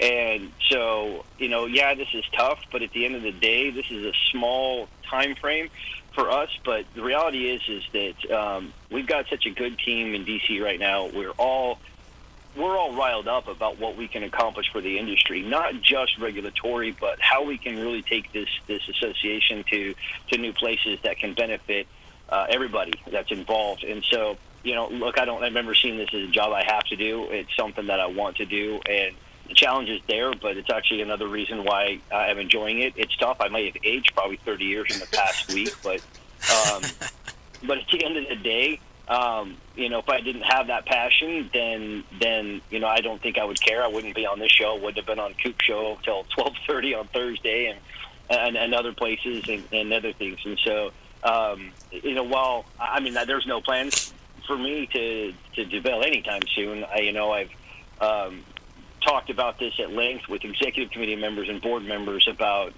being able to where we can be at in the next 5 or 10 years. And so that's where my focus is at. And I feel very honored to be able to be a part of this industry and to be able to do what we do. It's funny. I'm trying to read comments as they're blazing by my screen during the show. And, look, Shorty's out there shouting TP's for profit. Look, I understand all the logistics just throwing and issues, ideas against but the wall, right? The problem is at the end of the day, what the point everybody's missing is if you don't have a revenue of a successful show, you basically have, in this current state, no income for this organization. You have to have a successful show the way it's currently set up. Am I incorrect with this? I mean, this is basically the organization's main source of any kind of revenue, right? So it is the largest share of where we get our revenue. Right. That is actually one of the things that I talked about from day one, both in interview and then coming onto the job. Was to set up a truly successful organization, even as a business. And this is for those of you, and Lew probably knows this better than anybody, for as successful as he's been, your diversity of revenue streams is ultimately what sets you up for success when curveballs come or when changes happen like this, for example. And so that's one of the things that we are focusing on is how do we add value to the membership in the industry where that presents to us a more diverse revenue streams that come in, so that, like this example, if this happens or whatever happens, let's just say smoking bans happen, God forbid, across the country in trade show areas, and so we don't really have a viable location to do it this size, then we have a means to continue on with other in other avenues. So that is a goal and that's a focus. It's taking us obviously some time to invest and get those up and going. But you're absolutely right, and that's another reason why the trade show does need to evolve. And again, to Skip's point, crossbreeding pigs and chickens there with TPE, that's very true as far as that's concerned. My point in saying that is not that it's, or yours, I don't think, and I'm not going to speak for you, Abe, but your point is that, yes, we are very open to any solution that's going to benefit the PCA and the organization right now. And I can say, yes, that the idea and it was mentioned that, well, is there something along the lines of TP? That's kind of as far as it went, and it was just to your point of, yes, all options are being considered right now. Right. I mean, look, even Kurt Kenkel jumped in, and look, membership drive, yeah, well, that's the answer. How do you get more members there? Stricter rules on being friends and customers, yeah, I'm not sure how much that's really a prolific problem of the current state of the affairs, right? Strict requirements on offering deals to members only at the show.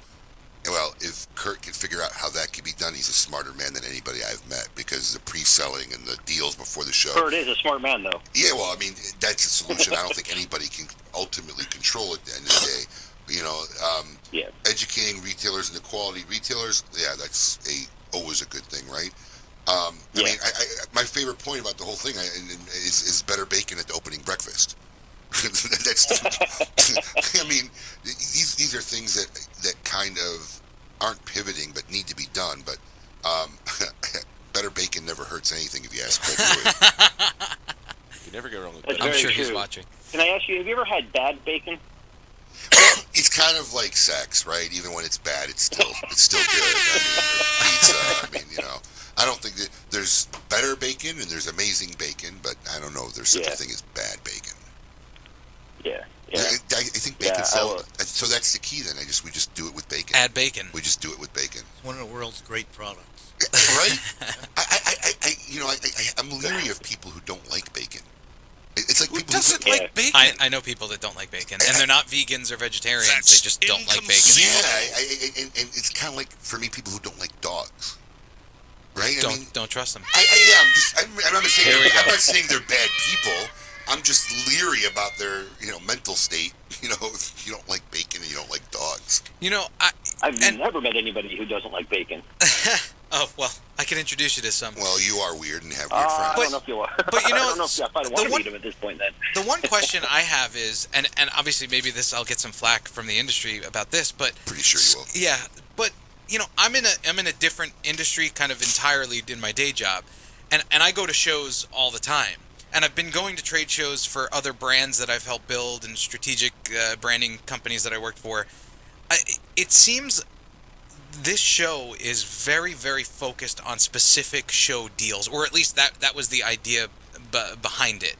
Other shows are not that. Even industry shows that I go to that are specifically focused on a certain type of the industry, deals are done there. We network with customers and publishers. We make deals there, but the show doesn't center around like going for specific deals.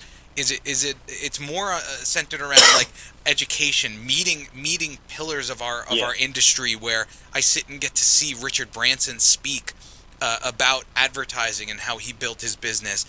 Of course, networking and sales and business are a part of it, but the show as a whole is more about the industry getting together and learning from one another. It's more an educational experience. And I know Glenn Loop chimed in and said that there are educational portions to the show.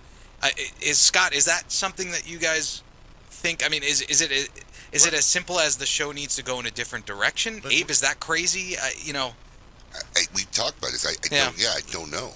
We don't have new inventions. We've been making the same thing for 500 years. So it's not like something new is being introduced. All they do is give something a different name. A different dress. Different name, different box, a different cigar band, different shape.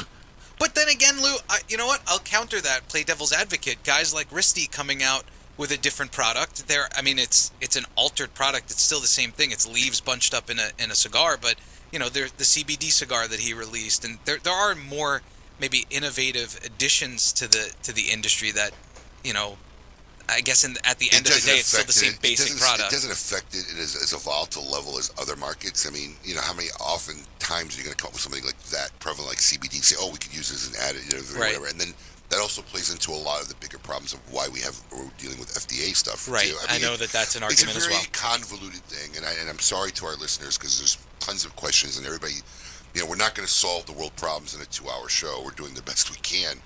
Here's an interesting question that I have for Lou, who may have the answer, because we talked a little bit about this earlier. 11. The correct answer is 12. No. This comes from Randy Bush, one of our top fans. Do you believe that the Big Four will lose any market share by not attending on the show?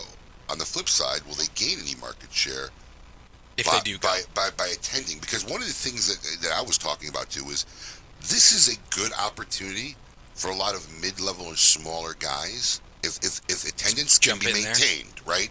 Or attendance can be grown. This is a good opportunity for a lot of guys who may have not been able to squeeze in and get the attention to get an opportunity to step up and have a better show.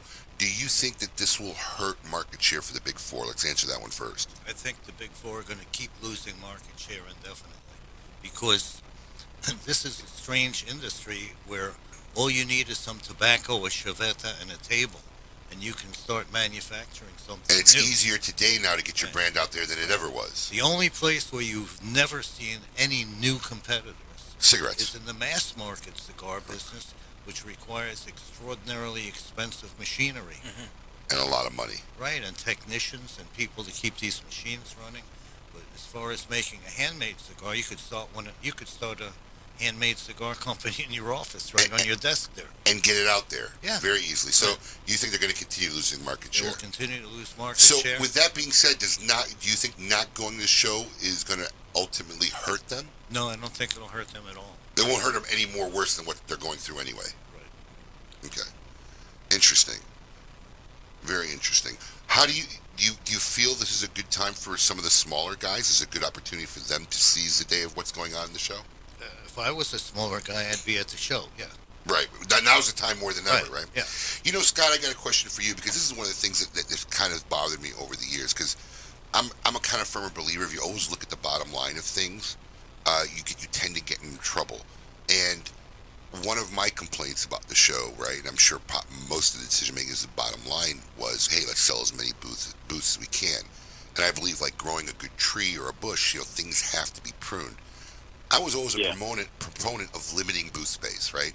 Booth space should be X number, maybe small, mid, big, mega, or whatever, but limiting the space because I think what happens over the years is there's a psychology to everything, right?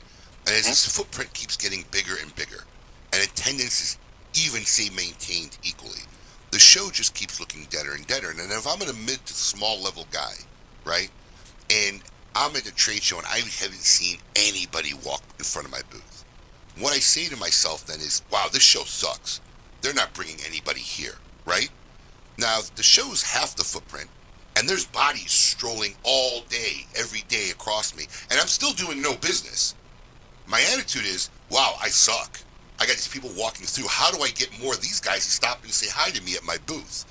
I think part of the problem of the show is that it's had such a psychology about it because the footprint has kept growing to an exorbitant size. And like Lou said, he talked earlier about, some of these booths that just look completely empty because they're so ginormous. They're never going to look full. And then you go to some smaller guys and their booths are always looking jumping and packed.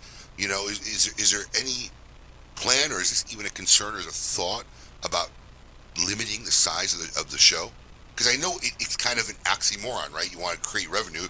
You create revenue by selling booze, but you can charge more for booth and have less booth space. There's a formula and there's an equation and everything, but I believe, I'm in your school, I think a smaller footprint creates for a healthier psychology of a show because a show won't look so barren. Yeah, absolutely. We've talked about this, and the RFP that we put out and certain of the cities that we are looking at right now for the future of the show are smaller than the Sands for that reason. On the flip side, and I think that was Lou that just said that too. The going rate for booth space in Las Vegas at the time that we're there was about 50% more than what we charge because of sort of the nature of the trade show and the booths that are there. And so we also have to be fair to those companies, those big companies that have invested in recent years in building those out and allowing them an opportunity to get that use value out of the current paradigm for which they purchased the booth, right?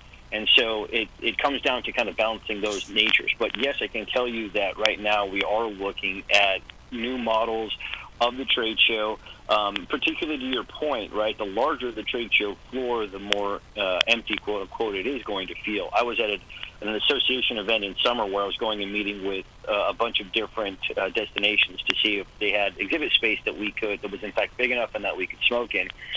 There were probably 3 to 4 times as many attendees at that event than currently attend the PCA trade show. But that trade show floor was roughly about half the size of our trade show floor, and that still didn't feel like it was jam-packed all the time.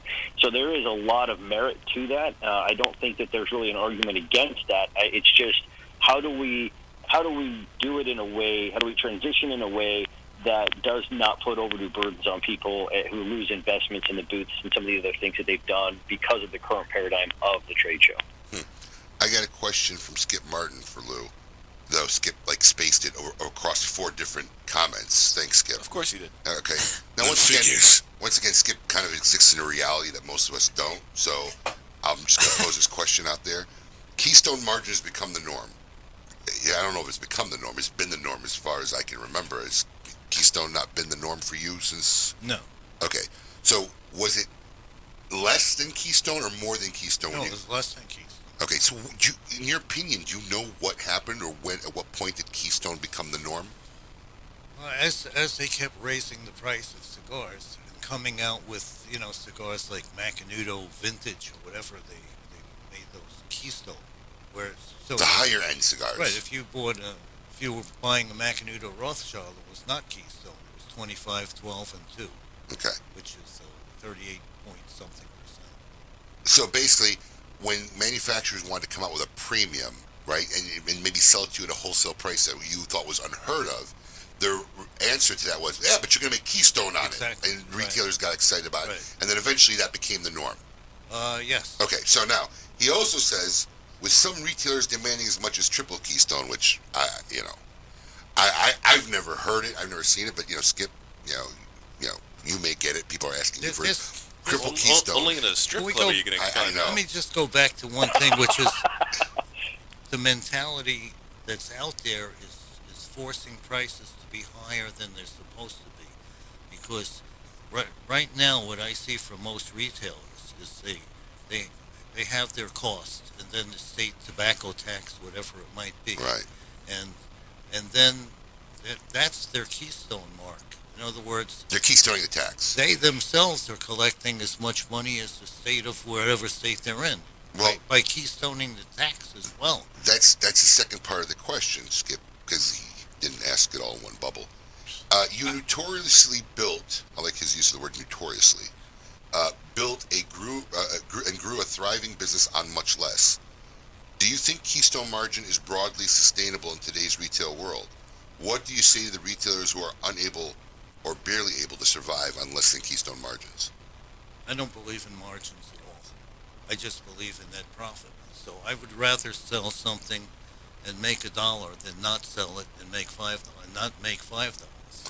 Listen, we've had this discussion you and I before, but the problem is if you want to sell something at $1 and you have to do a lot more and you have to find a way to do a lot more of it to sustain, right? Correct. That's why you should also be in the mail order business as well as the retail business. Okay, well, listen. Everybody can be in it. Today, no industry has one model.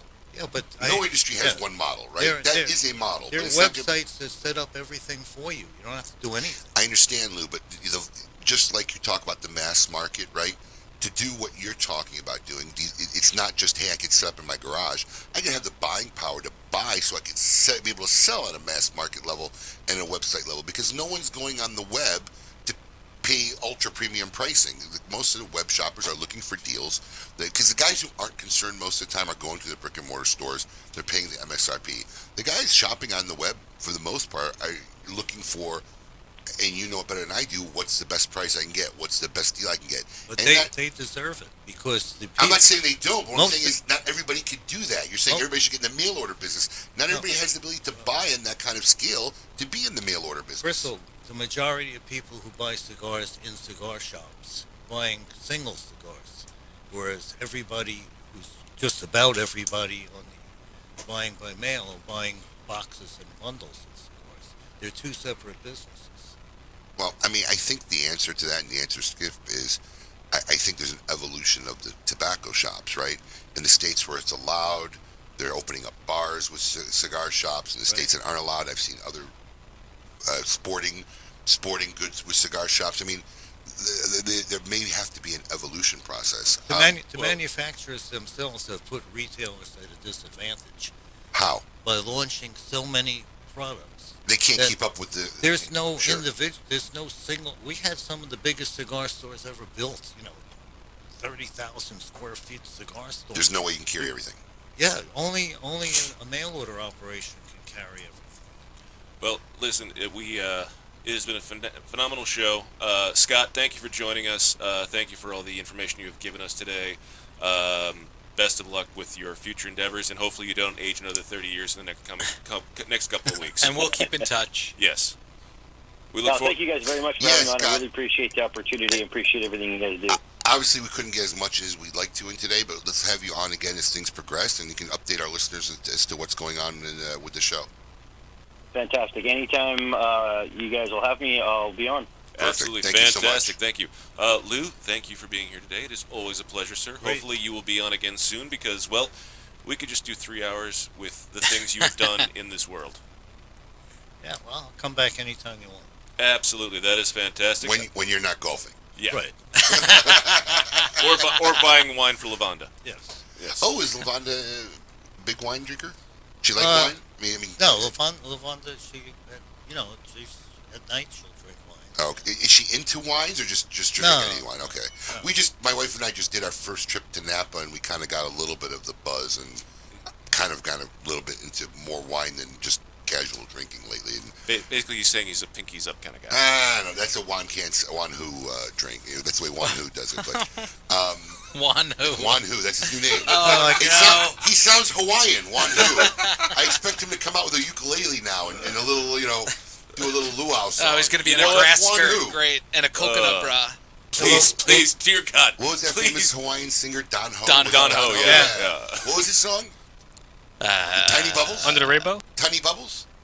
No, but Over the Rainbow? No, that's Kamwala Kalawaka. I forget his name. Israel No, that was the Kamawala. 500-pound guy who... Yeah. Wasn't Don Ho, did he do Tiny Bubbles? I don't know. Tiny Bubbles. Over the Rainbow was Judy Garland. Originally, yes. Yeah. I think it's Tiny Bubbles, Don Ho. Okay. It might be. That's Juan's new name, Juan Ho. Juan the more Hu. you say it, Juan the funnier. Hu. The more Yes? it gets funnier. All right. Yeah, let's see do it. this week who belongs in a Cigar Insane Asylum. Welcome to the Cigar Asylum, Did you know I'm utterly insane? We all go a little mad sometimes. where logic and reason cease to exist. This week who belongs in a Cigar Insane Asylum, brought to you by CLD and Asylum Cigars. This week's inductees need to be more selective as to where they spend their money. Gwyneth Paltrow has done it again, folks. The 47-year-old actress and serial lifestyle entrepreneur found another way to shock the world with the sale of a vagina. Did I read this right? Yeah. Yes. I guess I should start pre-reading these more often. I A thought you read it the other day. vagina-scented candle in her online Goop store. That's what they call it. The candle provocatively named "Smells Like My Vagina." Is this for real? Yes. Yes. I checked. It's no, everywhere. It's everywhere. Will Yeah. run customers a cool $75 and boasts a fragrance packed with geranium, citrusy bergamot, and cedar, according to the Daily Mail. Apparently, for the idea for the candle, made by Heretic, originally started out as a joke. As the product description reads, the candle started as a joke between perfumer Douglas Little and Gwyneth Paltrow. The two were working on a fragrance, and she blurted out, "Oh, this smells like a vagina," but evolved into a funny, gorgeous, sexy, and beautifully unexpected scent. Goop describes the candle as funny, gorgeous, sexy, and, well, you already said that. Thanks for repeating the word. Sorry. Line, yeah. Apparently, Paltrow's lifestyle company is onto something. The candle is currently sold out. Wow. Both on Goop's and Heretic's websites. Congratulations, consumers. You are, without a doubt, this week's inductee into the Cigar Insane Asylum. Goop. Which one of my butt cheeks are you talking about? Lou, do you want a vagina-scented candle? You don't think JR could sell them? Vagina-scented. If he could get them real cheap. Maybe. Yeah. Well, listen, folks. We We could have went longer in the show, but actually, Paul and I have a meeting with Mayor Giuliani. We have to run and meet with, and we might have some very. He's my mayor, or was my mayor. We might have some. Excited. We have America's mayor. Yes, we're going to run over and have a meeting with them, and we may have some exciting news for you by next week's show. Knock on wood. Yeah, one of the reasons we had to run out early, but thanks for listening in. We hope we gave you guys somewhat of an educational show, and we learned a few things. Obviously, we couldn't cover everything and get in depth, but we will be touching the topics again and losing around at least for another few months. So hopefully, as things progress, we'll have him back on and talk some more. Till then, and as always, next week, Mickey Pegg, formerly of CAO. Oh, he's back in the business. He is here. Yeah. We'll talk all about it. One of the few guys who got out, and you very seldom say a guy got out and doesn't come back in, right? He's back in the business. Keep it lit. You're listening to KMA Talk Radio. Follow us on Facebook and Twitter. We're on Instagram too.